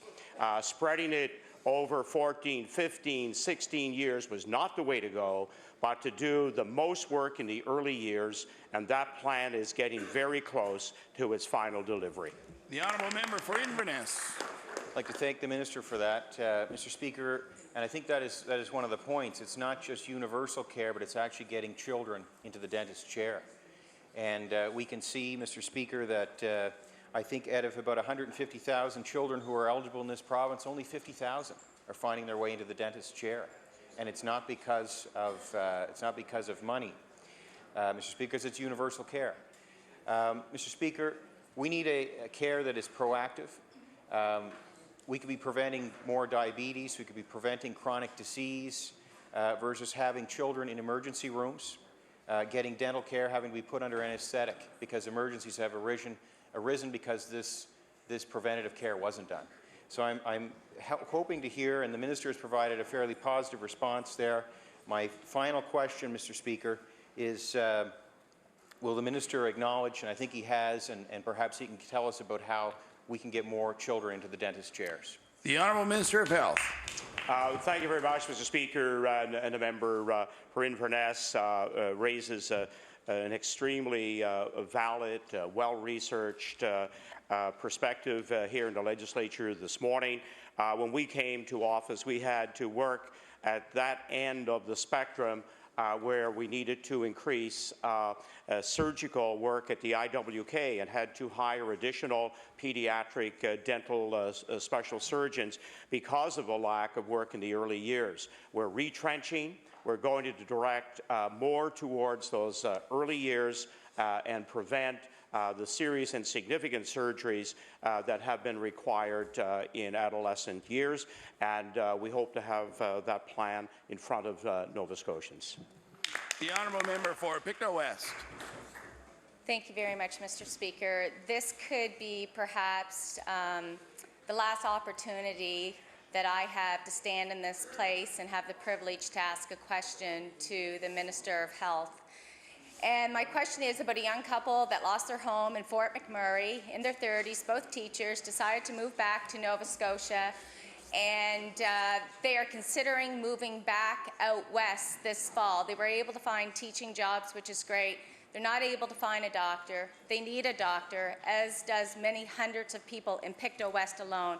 Can the Minister please tell us if we will have a doctor in Pictou West before September? The Honourable Minister of Health. Thank you very much, Mr. Speaker. First of all, I was pleased to be part of the announcement at the Westville Clinic just a week ago, where we added an outstanding nurse to the team, to the collaborative practice in Westville. And what we'll... Thank you very much, Mr. Speaker. First of all, I was pleased to be part of the announcement at the Westville Clinic just a week ago, where we added an outstanding nurse to the team, to the collaborative practice in Westville. And what we'll And what we'll be able to do there is add anywhere from 500 to 800 who are actually on the list that is now compiled. The doctors there very specifically said that's the list that they will go to pick off those people of Pictou County, Westville area first, but Pictou County generally, so that more can get primary care. The honourable member for Pictou West. Thank you, Mr. Speaker. So I spoke to that collaborative care the other day. They're not taking anyone. So let's just be clear on that. They've told everyone they're not taking any more. The other part of this story is actually rather sad. This young couple were in the process of adopting in Alberta. They need a doctor. I was able to get the adoption agency to waive the part on the application where they don't have to have a full-time doctor. However, each of them needs a physical before the adoption process can go through. Will the minister please leave a legacy and help me get a physical for this young couple so that they can live their dream and grow their family and hang their hat in Nova Scotia. Please, this may be his last opportunity too to help. My last opportunity may be your last opportunity. Please, let's work together, get them a physical. Promise me that, please. The Honourable Minister of Health. Thank you very much, Mr. Speaker. And as the member opposite and many here in the House know, that I not only look after the global picture or work to look after the global picture of Nova Scotia, I've also helped with many individual cases that have come my way, and I will certainly do my best in this particular case that have been raised here this morning. The honourable member for Truro, Bible Hill, Millbrook, Salmon River. Thank you, Mr. Speaker. My question today is for the Premier. Yesterday, he talked about working with the film industry as if he's a regular patron of the arts or something.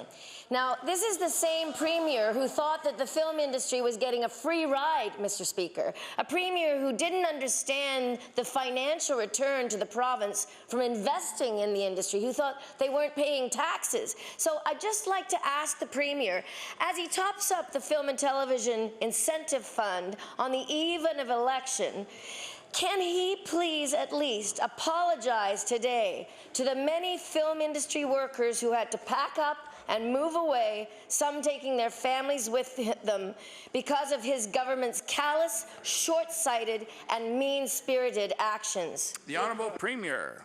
Thank you, Mr. Speaker. I want to thank all those in the film industry, Mr. Speaker, who continued to work with our government over the last year to continue to provide employment to Nova Scotia for many Nova Scotians. Mr. Speaker, very proud of the fact that the film fund she's talking about has a subsidy of 25%, but it is spread beyond just labour. She would know prior to that it was 50 to 65%. We said that was too high. We went down and said we could provide a subsidy that was real for Nova Scotia, Mr. Speaker. We've continued to make that investment. We'll continue to make that investment and work with them, Mr. Speaker. What's interesting, Mr. Speaker, is that the honourable member continues to stand in this House and complain and complain and complain. But you know what? The industry, Mr. Speaker, came and worked with us, and that's why they're working in Nova Scotia. The honourable member for Truro, Bible Hill, Millbrook, Salmon River. Mr. Speaker, the film industry came and tried to work with this government because their hands were tied behind their backs, and they knew that if they didn't come and work with them, they had nothing, Mr. Speaker, nothing. So, Mr. Speaker, some extra money for the incentive fund will help some offshore service producers become viable again. However, companies wanting to grow our local, independent film industry have been seriously crippled by a lack of equity investment by this government and by the cutting of the Film and Television Development Fund, which have both helped to create a local industry. So my question for the Premier is, why is his government opposed to equity investment in the film industry that would help local producers tell our local stories right here in Nova Scotia instead of having to go off somewhere else where they can get it? The Honourable Premier. Thank you, Mr. Speaker. If the honourable member would stop complaining so much, she would actually listen and realize there are many people working in the province of Nova Scotia. We've continued to invest in the film industry, Mr. Speaker, and the investment we're making is spread beyond, Mr. Speaker, just labour in those in the film industry, Mr. Speaker. It's spread across many sectors. We're seeing it based in the economy. We're seeing that grow in the economy. And I want to thank Screen Nova Scotia for continuing to work with us to continue to try to provide an opportunity for many young Nova Scotians to be here. And I'm grateful for the fact, Mr. Speaker, they didn't accept the negativity of the honourable member and that party. They actually came to work with our government to provide opportunity. Order, please. Time allotted for oral questions put by members to ministers has expired. The Honourable Leader of the Official Opposition. Thank you, Mr. Speaker. On a point of order, I, with great reluctance, need to correct a statement made by the Minister of Education during question period. As member for Cumberland South, I'm very proud of the fact that I have raised the Spring Hill School both in this House. Is it a point of order or a disagreement of facts? Presenting a point of order, Mr. Speaker. Mr. Speaker, you'll get this very quickly. I don't want to take up a lot of time, both in this House in question period and in the examination of the estimates. The minister raises the issue of letters in this House. One would think that the annual letter that she gets from the Chignecto Central School Board, which constantly presents their top priority for new construction as a new school for Spring Hill, would be enough. But given her answer today, Mr. Speaker, it's been very clear that politics actually do play a role in new school construction instead of the priorities of the school board. That's not a point of order. That's a disagreement of facts. The Honourable Government House Leader. Deputy Government House Leader. Thank you, Mr. Speaker. I move that we recess so all members can attend the day of mourning, which is being held downstairs at 11 a.m. I suggest that we return at the conclusion of the ceremony or 12:15, whichever's later. The motion is to recess. Is it agreed? It is agreed. The House will now stand recessed until the conclusion of the day of mourning ceremony or 12:15, whichever comes first. Last.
Order, please. The Honourable House Leader for the New Democratic Party.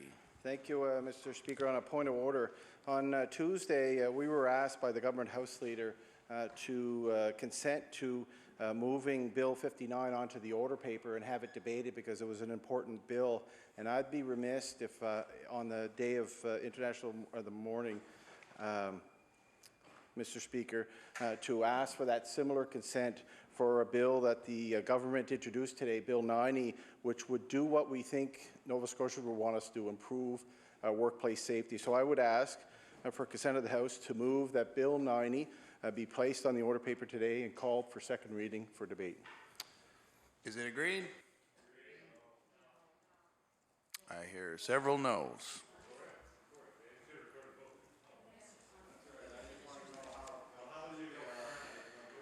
The Honourable Deputy Government House Leader. Thank you, Mr. Speaker. Mr. Speaker, please call government motions. We'll now call government motions. Please call Resolution 915. We'll call Resolution 915. The Honourable Member for Pictou East with 3 minutes. Thank you, Mr. Speaker. Just wanted to conclude on my final words on this bill with a few comments on what happens to ordinary Nova Scotians when government doesn't dot its I's and cross its T's. And I think a number of the issues that have been heavily discussed in this House have to do with the fact that the government really hasn't done its homework, that the government hasn't followed process. And if you think of the land deal, we wouldn't be talking about this land deal if it would have been tendered, if government would have followed process. But instead, here we have people raising questions about the developer, about the price, all these issues that are only coming up because the government didn't follow a proper process. And it's a shame when government makes decisions that drag ordinary Nova Scotians into issues in this legislature. And we've seen it time and time again with this government. If you think about the issue with the school boards and the new schools, there was a process to be followed. And the government makes school board members, the fine people of school board members, deliver bad news, close schools. That's the old thing. And then when there's a camera to be taken and smiles to be had, they open schools. So there's been a lot of discussion about where these schools that have been announced should be made or not. And what a shame to those communities to have that questions. But nobody's questions whether those communities need a school or not.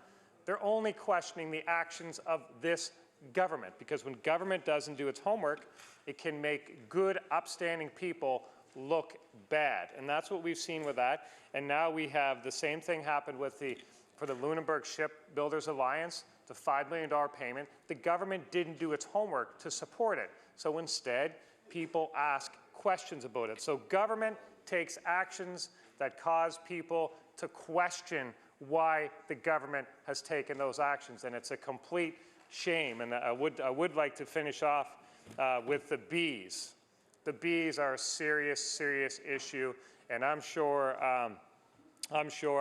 the company that's importing 1 truckload of bees doesn't want to put the entire industry at risk, but it's the path that this government has set us on by not doing its homework. So the only thing is I would close with my words on this, Mr. Speaker, is I would urge the next government that sits in this House and successive governments to treat process with respect, to do their homework beforehand. We had a number of bills in this session over the last 4 years pulled back, government bills pulled back because the homework wasn't done. Please, please, you owe it to Nova Scotians as a government to do your homework, dot your I's, cross your T's beforehand. Thank you, Mr. Speaker. The Honourable Member for Queens Shelburne. Thank you very much, Mr. Speaker. And it's certainly an honour to have the opportunity to address and reply to this year's budget. And Mr. Speaker, here we are again on the eve of election with this government telling us about all the wonderful things that they are doing. But how, you may ask the question, how did we get here, Mr. Speaker? And yesterday, the opposition member from Pictou East, and just a few minutes today, my observation, did a fair job And, you know, I'm going to be a bit generous, and I actually made this comment yesterday, but I'm going to give the member from Pig 2 East, especially on his last comments here, I'm going to give him a B+ for his budget address. Mr. Speaker, in 2013, the campaigning Liberals leader promised to put Nova Scotians first. Instead, the Premier has spent 3.5 years of trying to cut his way to prosperity, while at the same time helping his Liberal friends. The Premier set out the tone right after coming into office by handing a $85,000 job to a failed Liberal candidate. Pure patronage, Mr. Speaker. Then came the amalgamation of the health authorities, was going to transform the system. However, as we have seen, the creation of this super board has resulted in no savings, none whatsoever. In fact, my observation is a cost of $15 million to that. Furthermore, while this government has been busy rearranging bureaucrats, the healthcare system in this province has been rapidly declining. 106,000 people without a family doctor, Mr. Speaker. ER closures at an all-time high. Hospitals resorting to hallway medicine. That's not good enough, Mr. Speaker. That's not good enough. Mr. Speaker, then came the cuts. They axed the film tax credit, devastated an industry that has been built up over decades with one swoop of the pen. We watched as film workers circled this House in protest. Under this government's watch, we witnessed as the police presence grew and more tinted SUVs, wagons circled and sat in the parking lot.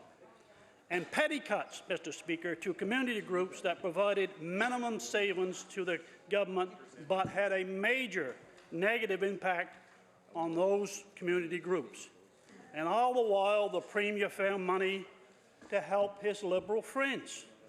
He allowed his top servants, civil servants, to set up a company to avoid paying taxes. How is that putting Nova Scotians first, Mr. Speaker? But, Mr. Speaker, the government was saving money in other ways by making cuts to long-term care, impacting patients and staff in nursing homes.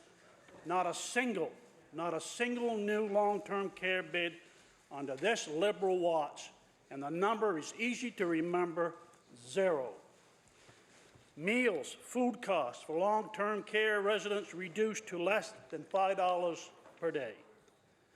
It saved money by underspending the hospital infrastructure, underspending in a tone of $82 million.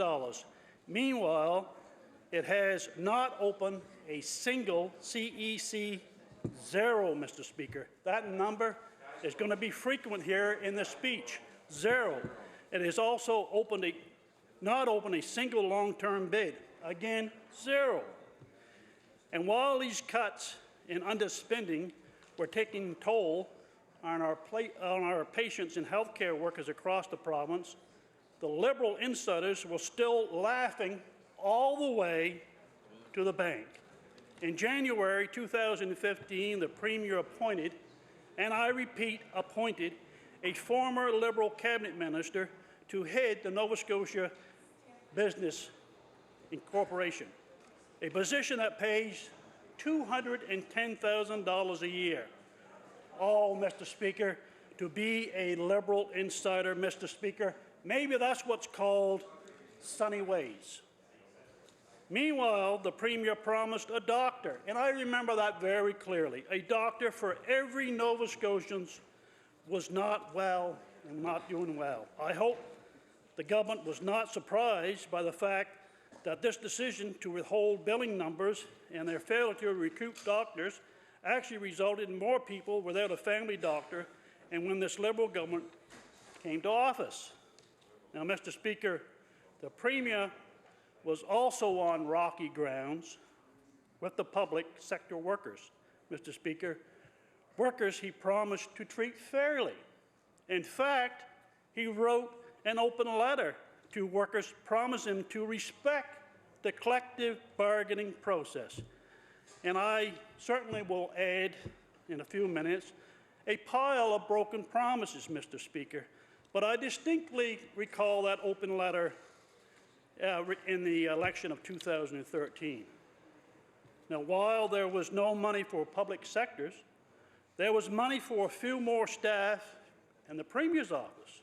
One even got to write her own job description, Mr. Speaker. Oh, to be a Liberal insider. Again, is that the Liberals what called sunny ways? And so we are here today, Mr. Speaker. We're here today. And just to remind you again of the letter's promise of 2013. And the Nova Scotia Liberal caucus believed in, what the letter stated at that time, the collective bargaining process, the right to strike, protecting workers' rights, the letter went on to say, both unionized and non-unionized, and then along came Bill 148 and Bill 75. And I believe, Mr. Speaker, I have made a very good case of a broken promise, Mr. Speaker. And the list goes on.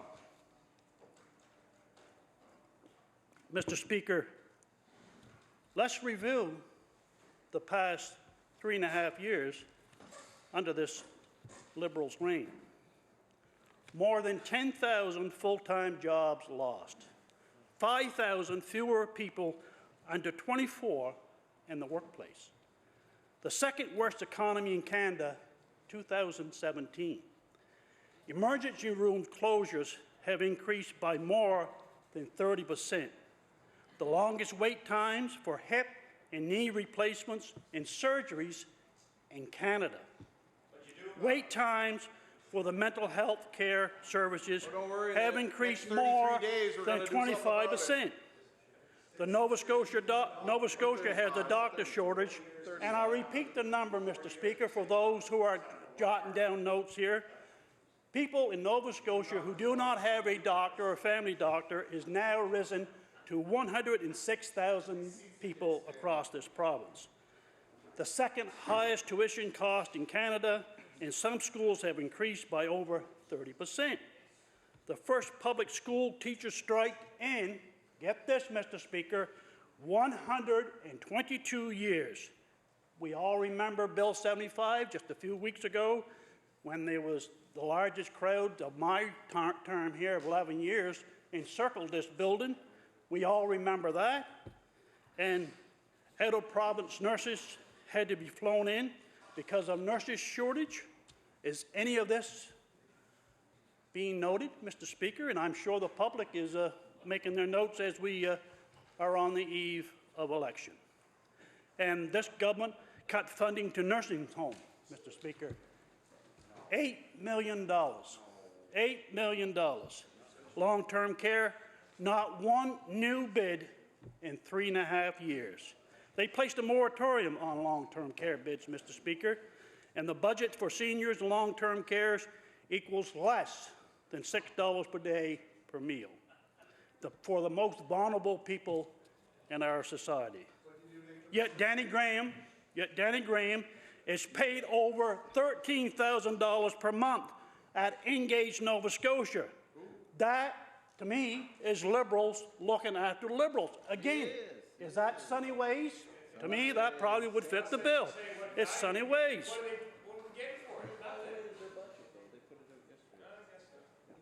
Now, Mr. Speaker, I know that members opposite are listening intently and making notes. And just to refresh their mind, they eliminated the film tax credit. And remember, Mr. Speaker, the pharmacare fiasco?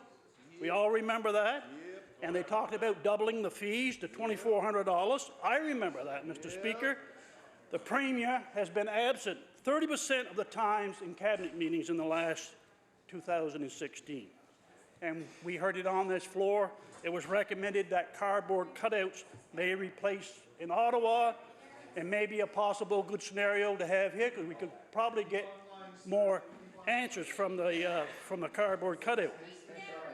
Mr. Speaker, I'm just getting into it, and I know that I've got the attention of the government here, so I know they're taking notes intently. So here's an interesting one here, statistic, Mr. Speaker, and I'll say this slow so I know that the members opposite are carefully writing this down. Mr. Speaker, the Minister of Health had 41 months in government and promised a doctor for every Nova Scotian. Now he wants for us to believe that he will happen and have a doctor in the next 36 months. Just a little play on numbers there, Mr. Speaker. And I didn't bring up that the member from Clare Digby suggested a 10-year term until they meet that goal. Order, please. Order, please. The honourable member for Queen Shelburne has the floor. Well, thank you very much, Mr. Speaker, and I really appreciate your attention to the day's activities and your wisdom. Mr. Speaker, the Liberals were going to lower power rates. Remember that promise? And break the monopoly. Break the monopoly. I remember that in the literature, the campaign. I wonder how that is doing. Well, how it's doing, the monopoly is stronger than ever. Another broken promise. And they were going to fix education in respect to collective bargaining. The bargaining works. And just an update on both the bills, Mr. Speaker, just an update, and it's my observation, and again, Bill 75, during this session, both opposition members... Order, please. Order, please. The honourable member for Queen Shelburne has the floor. Well, thank you very much, Mr. Speaker, and again, I enjoy your intervention and your wisdom on this, because I want these individuals across to take thorough notes. And on Bill 75, they were talking about, in their election campaign in 2013, about protecting workers' rights and bargaining for workers. And in this session, I observed, in my political ability, I observed both opposition parties table bills to repeal Bill 75. And if not, and I know that the Nova Scotia Teachers Union is committed to take that to the Supreme Court of Canada. And just a side note, during Bill 75, Mr. Speaker, there was discussion here, and I believe I raised a point. A similar bill was introduced compared to Bill 75, and that was out in BC. It took 14 years to go through the court system. It spent 20 minutes in the Supreme Court. Now, 20 minutes, I told this story before. I cannot drink a cup of coffee in 20 minutes. The Supreme Court decision on the BC decision, all they'd simply done was read the Charter of Rights. And guess what, Mr. Speaker? Bill 75 will not only be repealed, if it's not successful, it's not going to get too far when it gets to the courts. Mr. Speaker, we've had a government here that promised to fix the roads. And the very first day is interesting. Transportation Infrastructure Renewal, the very first day, 3.5 years ago, they sold the paving equipment. And what we see now, over 3.5 years, is paving less and costing more. And now they have the courage to talk about a program of improving our road system by investing $390 million. But wait, here's the catch, Mr. Speaker. You're going to have to spread that over the next 7 years. Well, I did the math, and just out of curiosity, they possibly could be 2 more elections, possibly 3 elections over the next 7 years.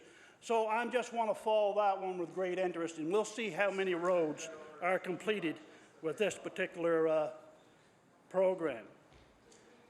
And this particular government, Mr. Speaker, boasts about stopping corporate handouts.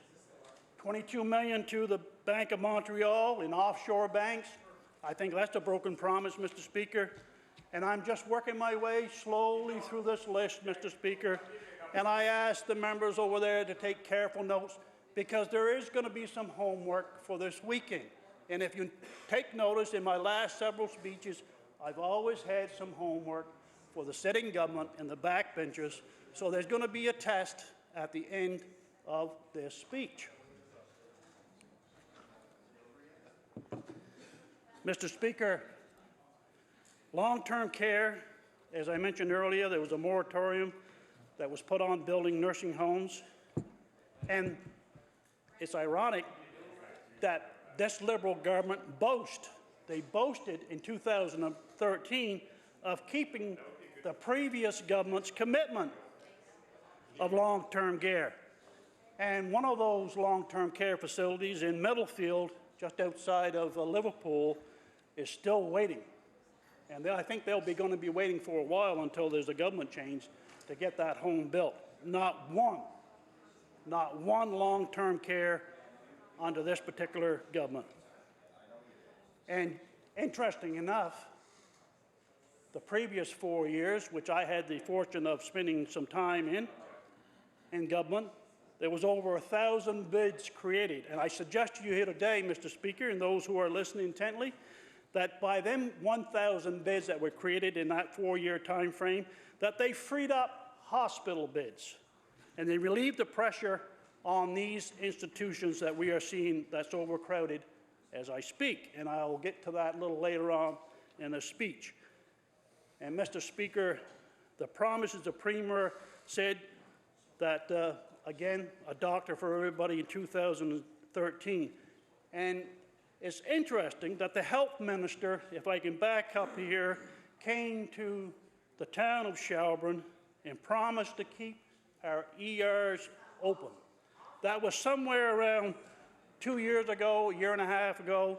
But I know that the members on this side can clearly recall myself standing in this seat identifying each closure at Roseway Hospital. Every one, in one session. That was after the Minister of Health came to Shelburne and said, we have a plan. We are going to address the closures in ERs, not only in Roseway, but right across our beautiful province, Mr. Speaker. And you know what the end of this story is? It got worse. It got worse, the highest record in Canada. And then, just to add to that story, the previous session, we had the member from Clare Digby stand in his seat, address this congregation here, the delegation of MLAs, and suggested, Mr. Speaker, well, maybe we're not going to meet that goal, and we're going to kick that, probably the goalpost, down the road a bit. 10 years down the road, Mr. Speaker. That's not a promise that I think is going to address the issue, and I can assure you that I truly believe that health care is the major issue across our Atlantic provinces.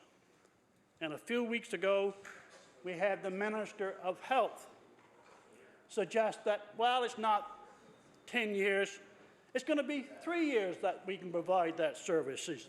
So, Mr. Speaker, we're left with a challenge. We're left with a challenge, and this is it. You pick a number, Mr. Speaker. Is it 10 years? Is it 3 years? Is it one for every doctor this year? It's going to be interesting to see what the Liberals' platform is as they enter this election regarding health care.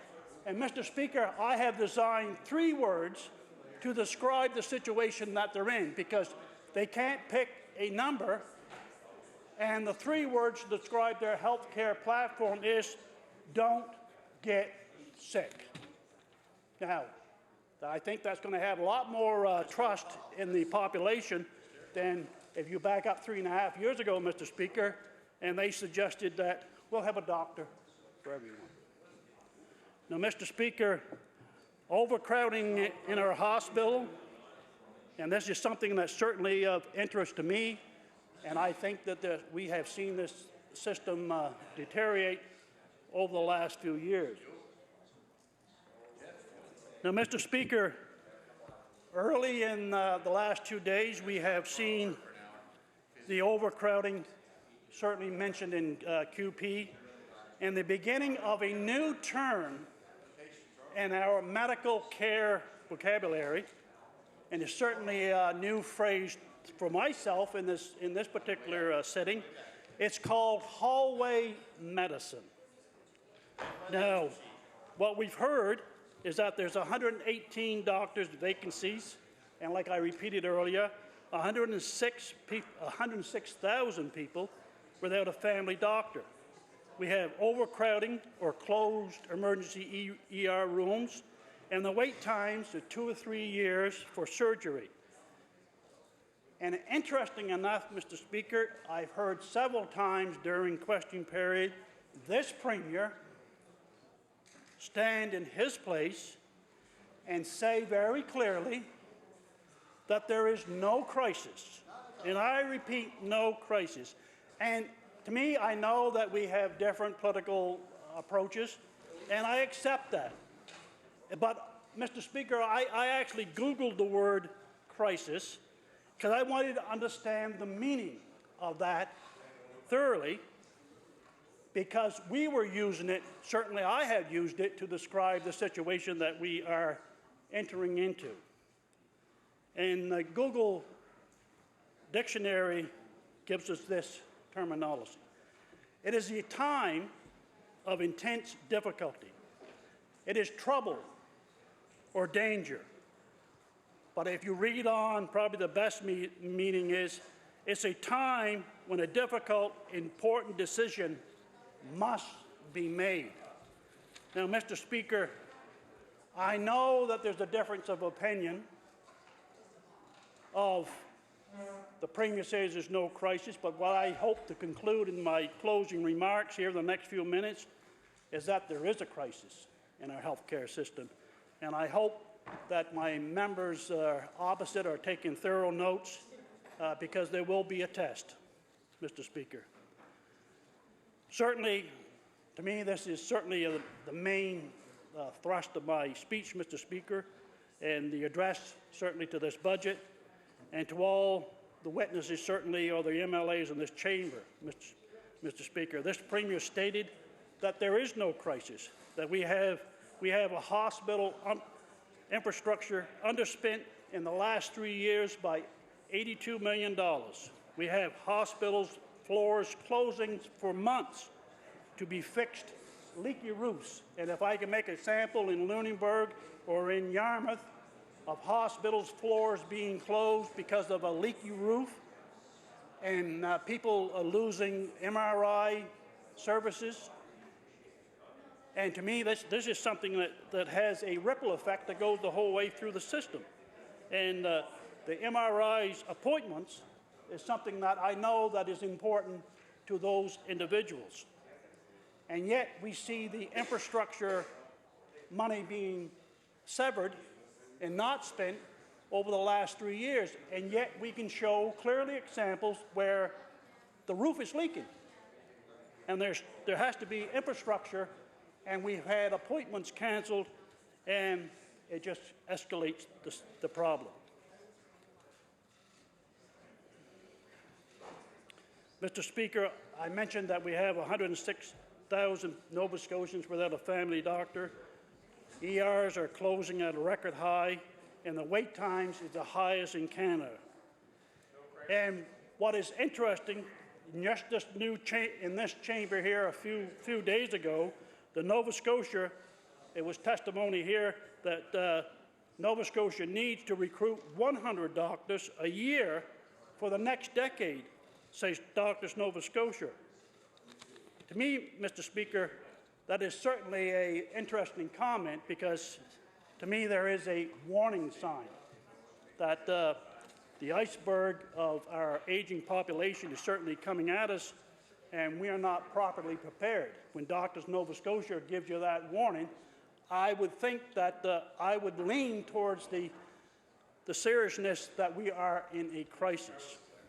Mr. Speaker, just a few days ago, in this chamber, Nancy McCreary Williams, CEO of Doctors Nova Scotia, told this very legislature and the Public Accounts Committee that there were 118 doctors' vacancies throughout this province.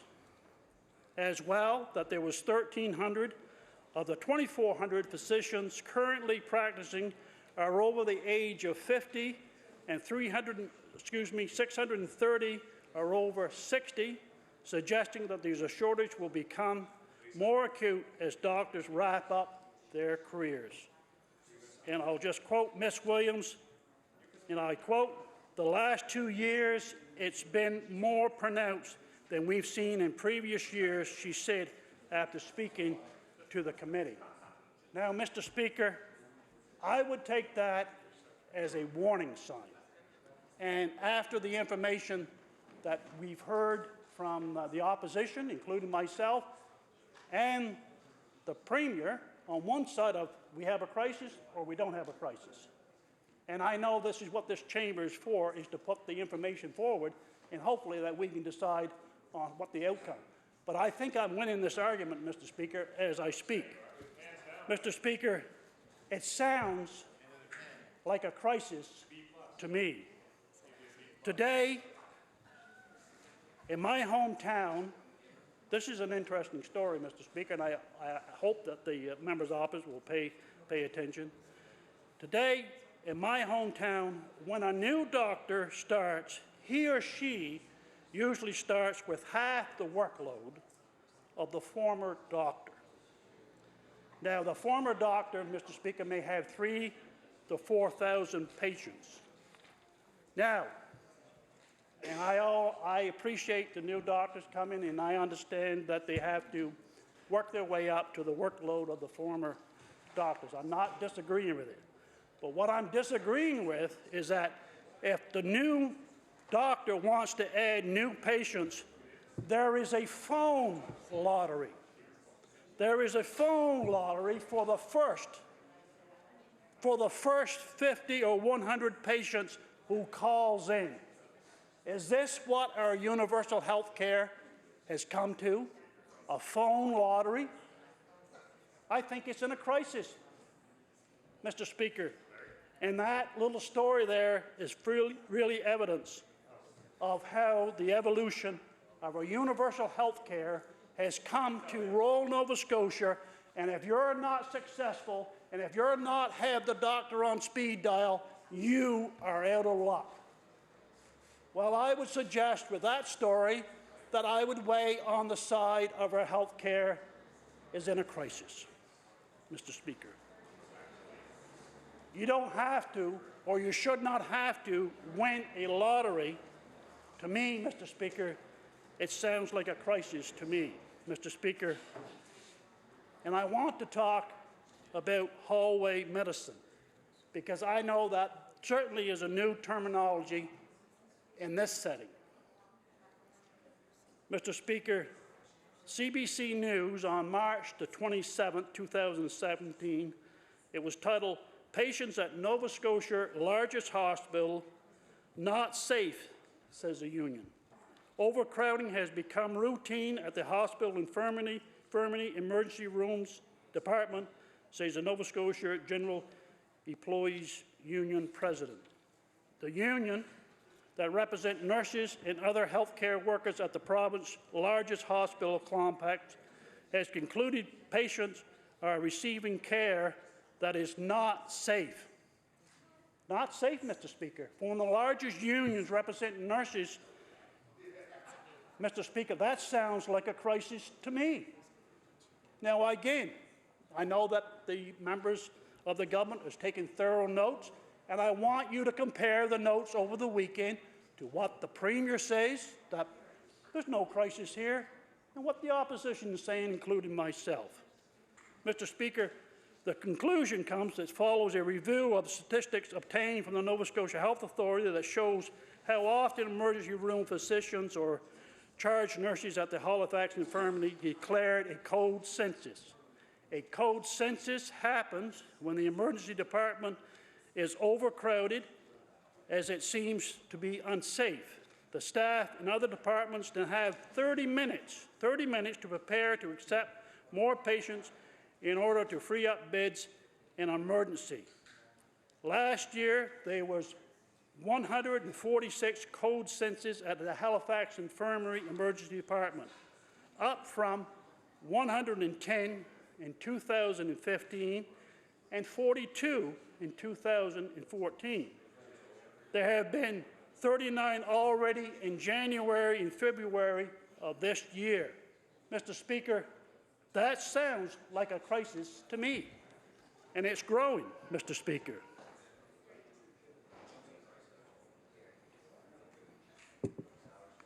Mr. Speaker, it's interesting that we observed this province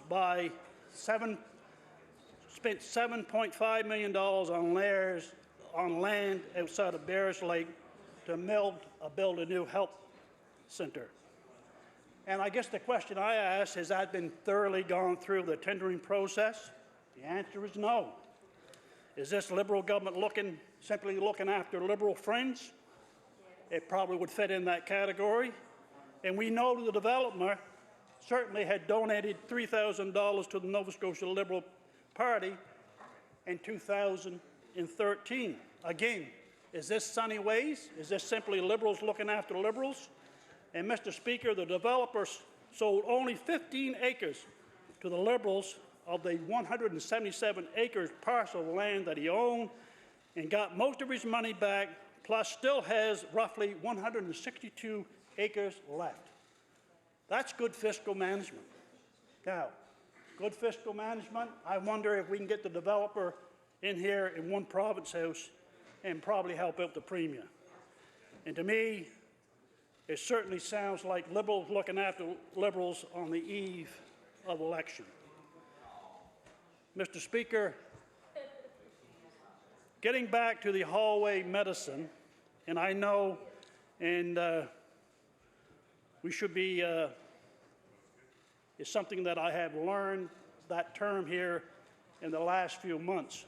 In the hallway medicine, and I noticed some media outlets have entertained a story about the first patient or the patient on a gurney participating in the hallway medicine. And I really sympathize with those individuals that have to endure a situation like that. And I truly believe that the word crisis is the right word to describe a situation like that. And I want to paint this scenario. And I know that certainly when we have our family members enter near-death experiences, and we all go through this, and a hallway, Mr. Speaker, is not a place to have a privacy or a family in them surroundings when people are in those dire situations. And I truly believe that that's inexcusable. And we have a universal health system, and Mr. Speaker, certainly the government has failed by creating this shortage of doctors, not having access to long-term care facilities. Is certainly backing up more people in these ER emergencies. We have 106,000 people without a family doctor. We have communities that do not have access to kidney dialysis machine unless, Mr. Speaker, you are a Liberal. Again, that certainly doesn't fall into what I believe as universal health care. So when you have hallway patients, and to me, as the next session, are we going to see more of these scenarios? And I simply believe that that's unacceptable for when people are entering the last stages of life that possibly could be in a setting like that. And not only for that individual who is at the end of life, but also for the family members, Mr. Speaker. And there's an interesting story that just evolved to me, and I know that my family, or one of my members of my family, will be entering that scenario, the hospital scenario in the next few months. And an interesting side note saying that the doctors are telling the individual now that you need a loved one to accompany you during the first couple days of surgery. Now, I want to separate the two between the end-of-life scenario and some serious surgery. Now, Mr. Speaker, if you are one of those patients who are just had some surgery and your doctor has instructed for your loved one to accompany you the first 2 or 3 days, and you are a hallway patient, where is that loved one going to stay? Are you going to take your little cot and stay next to your loved one during the surgery in the hallway? I don't think that's appropriate, Mr. Speaker, and that's the point I'm making.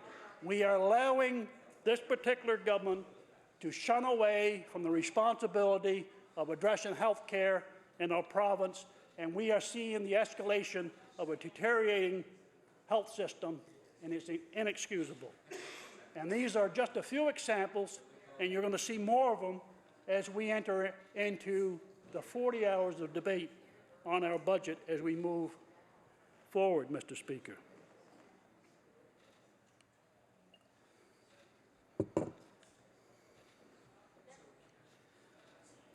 And I pointed out, Mr. Speaker, that one of the things that really troubles me is the kidney dialysis machine, and I do respect the member from Barrington Argyll who have brought this up repeatedly here, and it also affects the western part of Shelburne County, which I represent. And to me, there is no kidney dialysis machine in that immediate area. And when you see people that have to travel long distances to Yarmouth, for instance, in the dead of the winter, seniors people, that is unacceptable. That is simply unacceptable. And I applaud the announcements leading up to election. In just the last few weeks, we've seen an announcement in Digby. We've seen announcements across our province, but they were all in Liberal ridings. And to me, I simply ask the question, isn't the life, the value of these other patients looking for this service of kidney dialysis machine to have a satellite division in their community is simply unacceptable, Mr. Speaker. Mr. Speaker, what is interesting, and again, this falls in the category that the baby boomer iceberg is moving through our system. Mr. Speaker, there's an interesting statistic that I think is very noticeable and is going to create more pressure on one of the scenarios that I've just mentioned earlier. That each month, Mr. Speaker, 1,000 Nova Scotians reach the age of 65. And, Mr. Speaker, I can attest to the fact that I'm getting closer, ever closer to that particular that number myself. I may be, I'm just doing the math here quickly, but 14 or 16 months away from that. But it's interesting to note on my personal life, Mr. Speaker, that we have roughly less than 1 million people in this province. We have the aging populations of 1,000 people reaching 65 per month. And the interesting fact that I'm saying is that the young people may not need those services. In my personal life, I just did a routine physical every year or two for whatever, medical for my work or whatever, and I usually did not attend the hospital or the doctor service on a frequent basis. But now I'm in that group, Mr. Speaker, and I suggest that it's to do with that aging number. So I think that we need to address the seriousness of this situation of our health care crisis, Mr. Speaker. Mr. Speaker, especially in Nova Scotia, and certainly who do we believe? And Mr. Speaker, after a good night's rest, you know, the answer came to me. And the answer what I was trying to debate back and forth, that I've heard the Premier say that there's no crisis. And I know that I did my best to kind of disregard that approach and say, there is. There is. And so I come up with, I thought was an ingenious way of solving this, Mr. Speaker. And this is the homework. This is the homework that I'm asking the backbenchers of the Liberal government and the ministers, if they want to be involved, to answer just this question. And Mr. Speaker, you know how I came upon finding the real answer to this? Mr. Speaker, after a good night's rest, the answer just came to me. We have a difference of opinions between opposition and the Premier. Let's ask the 106,000 people that don't have a doctor if there's a crisis in the healthcare system. Let's ask the people who are affected by no doctors. Isn't that a brilliant idea, Mr. Speaker, that all the members, the backbenchers, and the present government can go and they can justify whether the Premier is on the right track or not, or the opposition? Now, I'm willing to bet, Mr. Speaker, that the people affected will vouch and say, yeah, yes, there is a crisis. And the people waiting for 3 or 4 years for hip replacements, the people, the backbenchers of the Liberal government contacting them peoples on the gurneys in the hallways, I'm willing to bet that my survey will say 19 times out of 20 that the member from Queen Shelburne is on the right track. There is a crisis. I'm looking forward, Mr. Speaker, to come next week, and I know that the members opposite has been taking thorough notes. They're going to go out to their constituencies over the weekend. They're going to do their homework. They're going to ask those peoples that may be on the hallways, in the gurneys, the 106,000 people without a doctor, and they're going to do a survey and bring that information back. And I look forward to it. I look forward to their presentation and debate on this particular question, because it really is a question of what is happening to our healthcare system. Now, Mr. Speaker, it's interesting that we have painted that scenario, and my next question, Mr. Speaker, could the Premier be wrong? Now, in saying that there's no crisis in health care, it's an interesting question. And has the Premier been wrong before? Another interesting question. And, well, Mr. Speaker, I asked that question, and I did some research last night and while I was watching a hockey game, but I was more interested in getting the answer to this question. Has the Premier been wrong before, Mr. Speaker? He was wrong, Mr. Speaker, when he came to seniors' pharmacare program. I remember that one, Mr. Speaker, and I'm sure if I jog the memories of the members opposite, they will remember that, because I think one of the reasons why they will remember it is because the Premier in the government office had to spend $115,000 to mail out apologies of letters to the seniors regarding the pharmacare program. I remember that. Now, when you send out an apology, to me, you are accepting that you are wrong. So there's one incident right there, Mr. Speaker, that we have declared that the Premier does make mistakes. Order, please. Order, please. Could I ask all members to keep the chatter down? The honourable member for Queen Shelburne has the floor. Thank you very much, Mr. Speaker, and certainly you're doing a good job controlling the anticipation of the members opposite. Mr. Speaker, the mandate of the Premier for 3.5 years is promised to break Nova Scotia's power monopoly, and it's still there.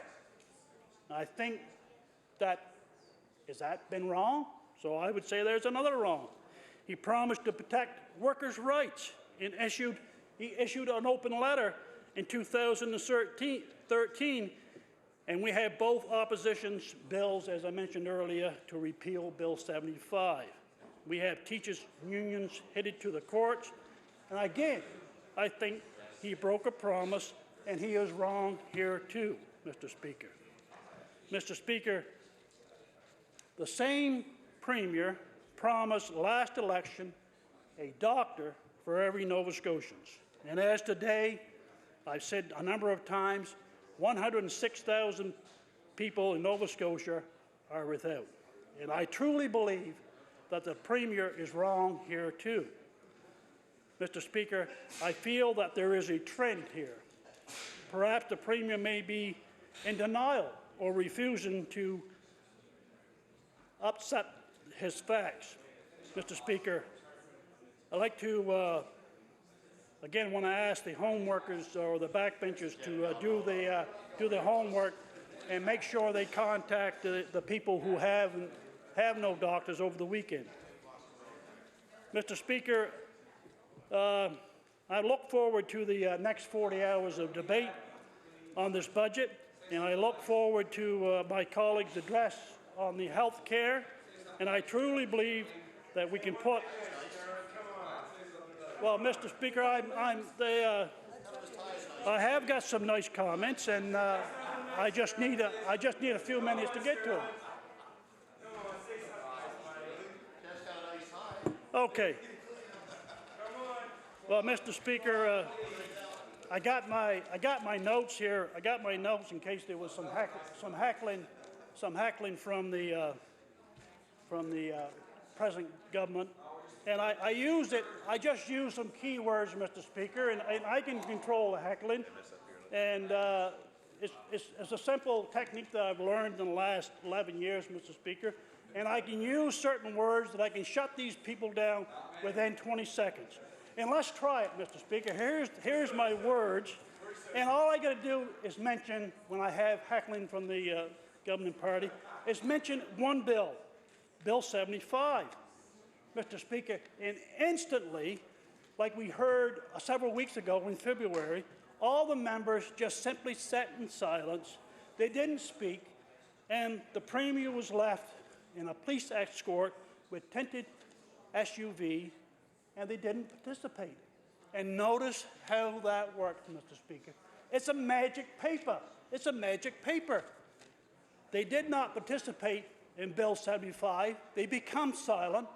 And soon as I pick that up and talk about that particular bill, the hush goes over the crowd, and I can continue on with my speech, Mr. Speaker, which I'm getting close to winding down. No. Mr. Speaker, I am looking forward to 40 hours of debate on this budget, and I made note here that health care, in my 11 years of presence here, health care got the majority of time in this chamber. It's one of the top issues of the whole budget process. And it's certainly an important issue.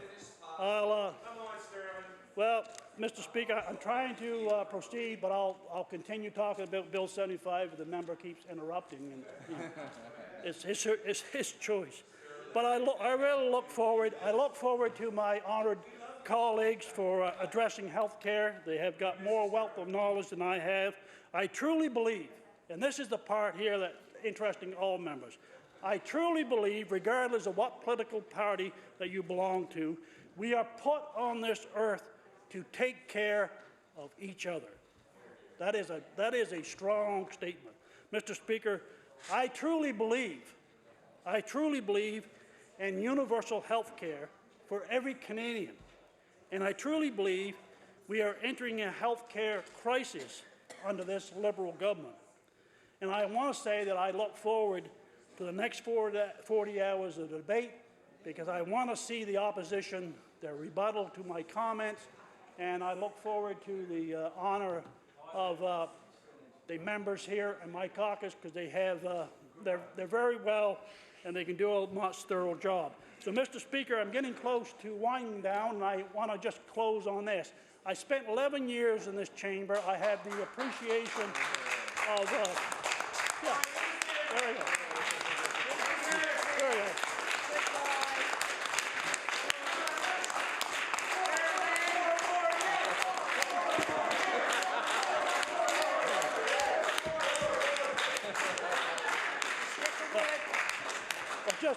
Just before I close, Mr. Speaker, the member from Yarmouth has introduced a new thought in my process. I'll reflect over that.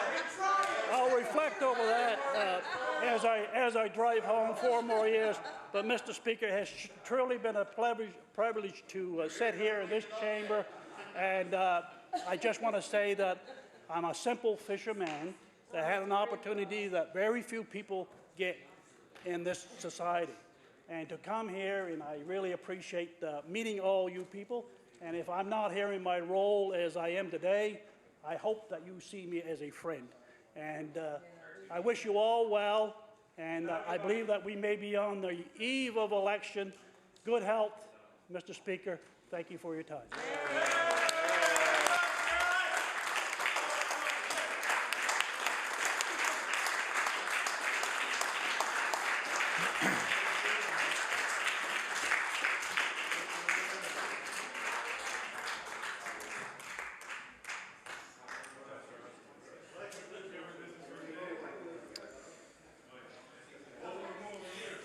That concludes the response to the budget speech from the recognized opposition parties. The estimates are now referred to the Committee of the Whole on Supply.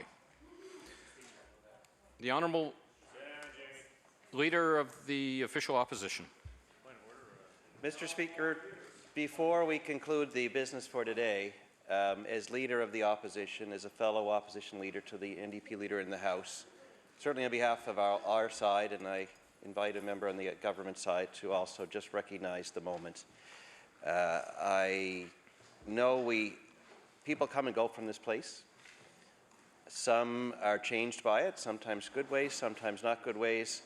Others are not. They're the same person when they retire as they were when they came in. I think we can say with certainty that that is true of the member for Queens Shelburne, and as leader of my party and a fellow MLA, and as someone who I think I can say does consider him a friend, I just want to thank him for his years of service, first and foremost to his constituents, some of whom are my in-laws, and secondly to all Nova Scotians for his time in this place as Leader of the NDP in the House. And I invite all members to join me in thanking him and wishing him a very happy retirement.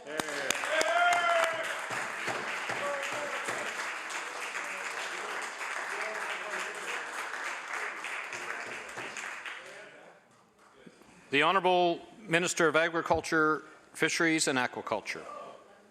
Well, thank you very much, and I'm not going to speak about the budget today. But I do want to also pass on my finest wishes to Sterling Beliveau, and I'm not supposed to say the name in here. Order, please. I'd like to remind the honourable member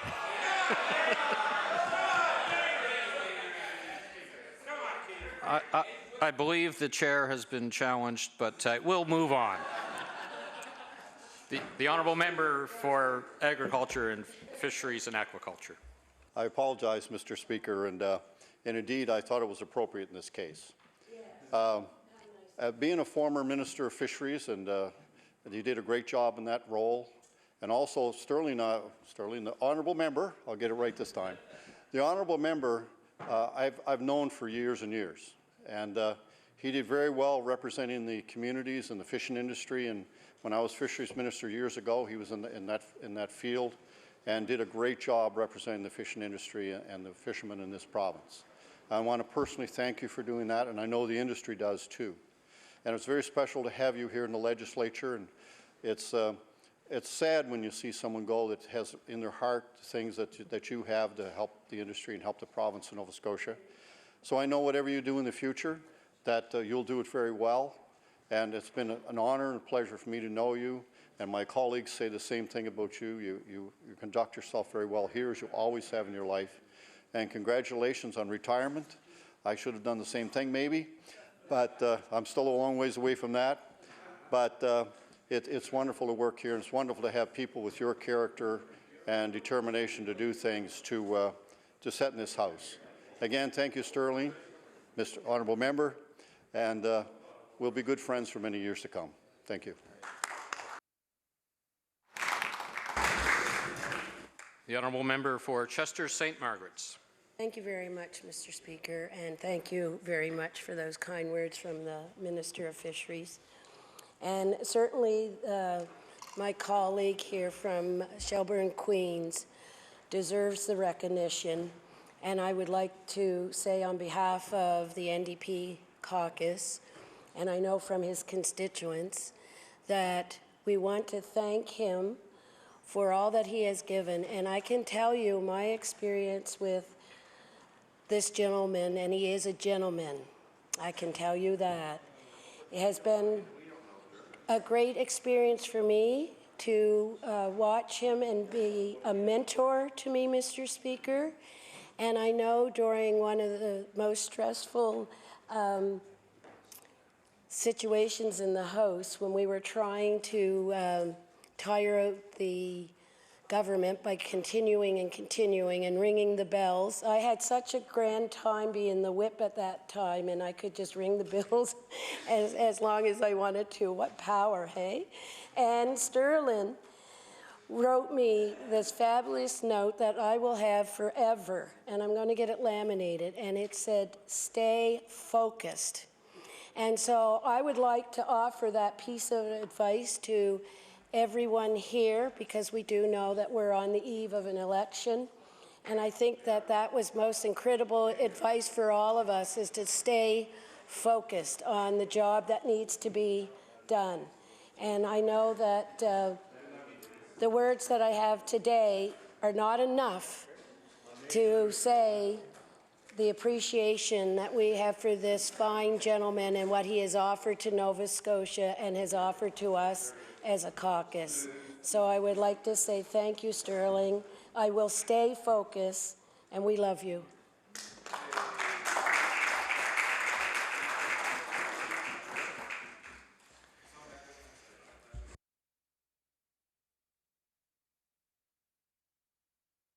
The honourable member for Sydney River, Myra Lewisburg. Thank you very much, Mr. Speaker. And I want to rise with my other colleagues to wish the member well. I had the opportunity of being a fisheries critic with him, a fisheries critic to him, and found that he was always an individual that you could work with, who certainly had the best interest of the industry and the people of Nova Scotia at heart. And I know that we all owe him a great thanks, and many have said that tonight. But I think, Mr. Speaker, that I would like to also thank his family for allowing him to be a member of the House of Assembly, for giving up many different family occasions to do the work as not only as an MLA, but as a Minister of the Crown. Because as most of us here realize, this is not a job that you go into if you don't have the support of your family. And I think that as much as I praise Sterling for what he's done, the member for what he's done, I also want to thank his family for what they've done for the province of Nova Scotia. So thank you, Mr. Speaker. The Honourable Deputy House Leader. Thank you, Mr. Speaker. That completes the government's business for today, and I have to say that's a pretty fine note to complete it on, to honour one of their long-serving members in that way. But I will move that we adjourn the House till Monday, May 1st at 4 p.m. We'll sit between the hours of 4 p.m. and 10 p.m., and we'll call Government Business Committee of the whole House on supply. With that, I move that the House do adjourn till Monday at 4 p.m., May the 1st. The motion is that the House rise to meet again on Monday, May 1st, between the hours of 4 p.m. and 10 p.m. Would those in favour of the motion please say aye? Aye. Contrary minded, nay? Nay. The motion is carried. We stand adjourned until Monday, May 1st, between the hours of 4 p.m. and 8 p.m.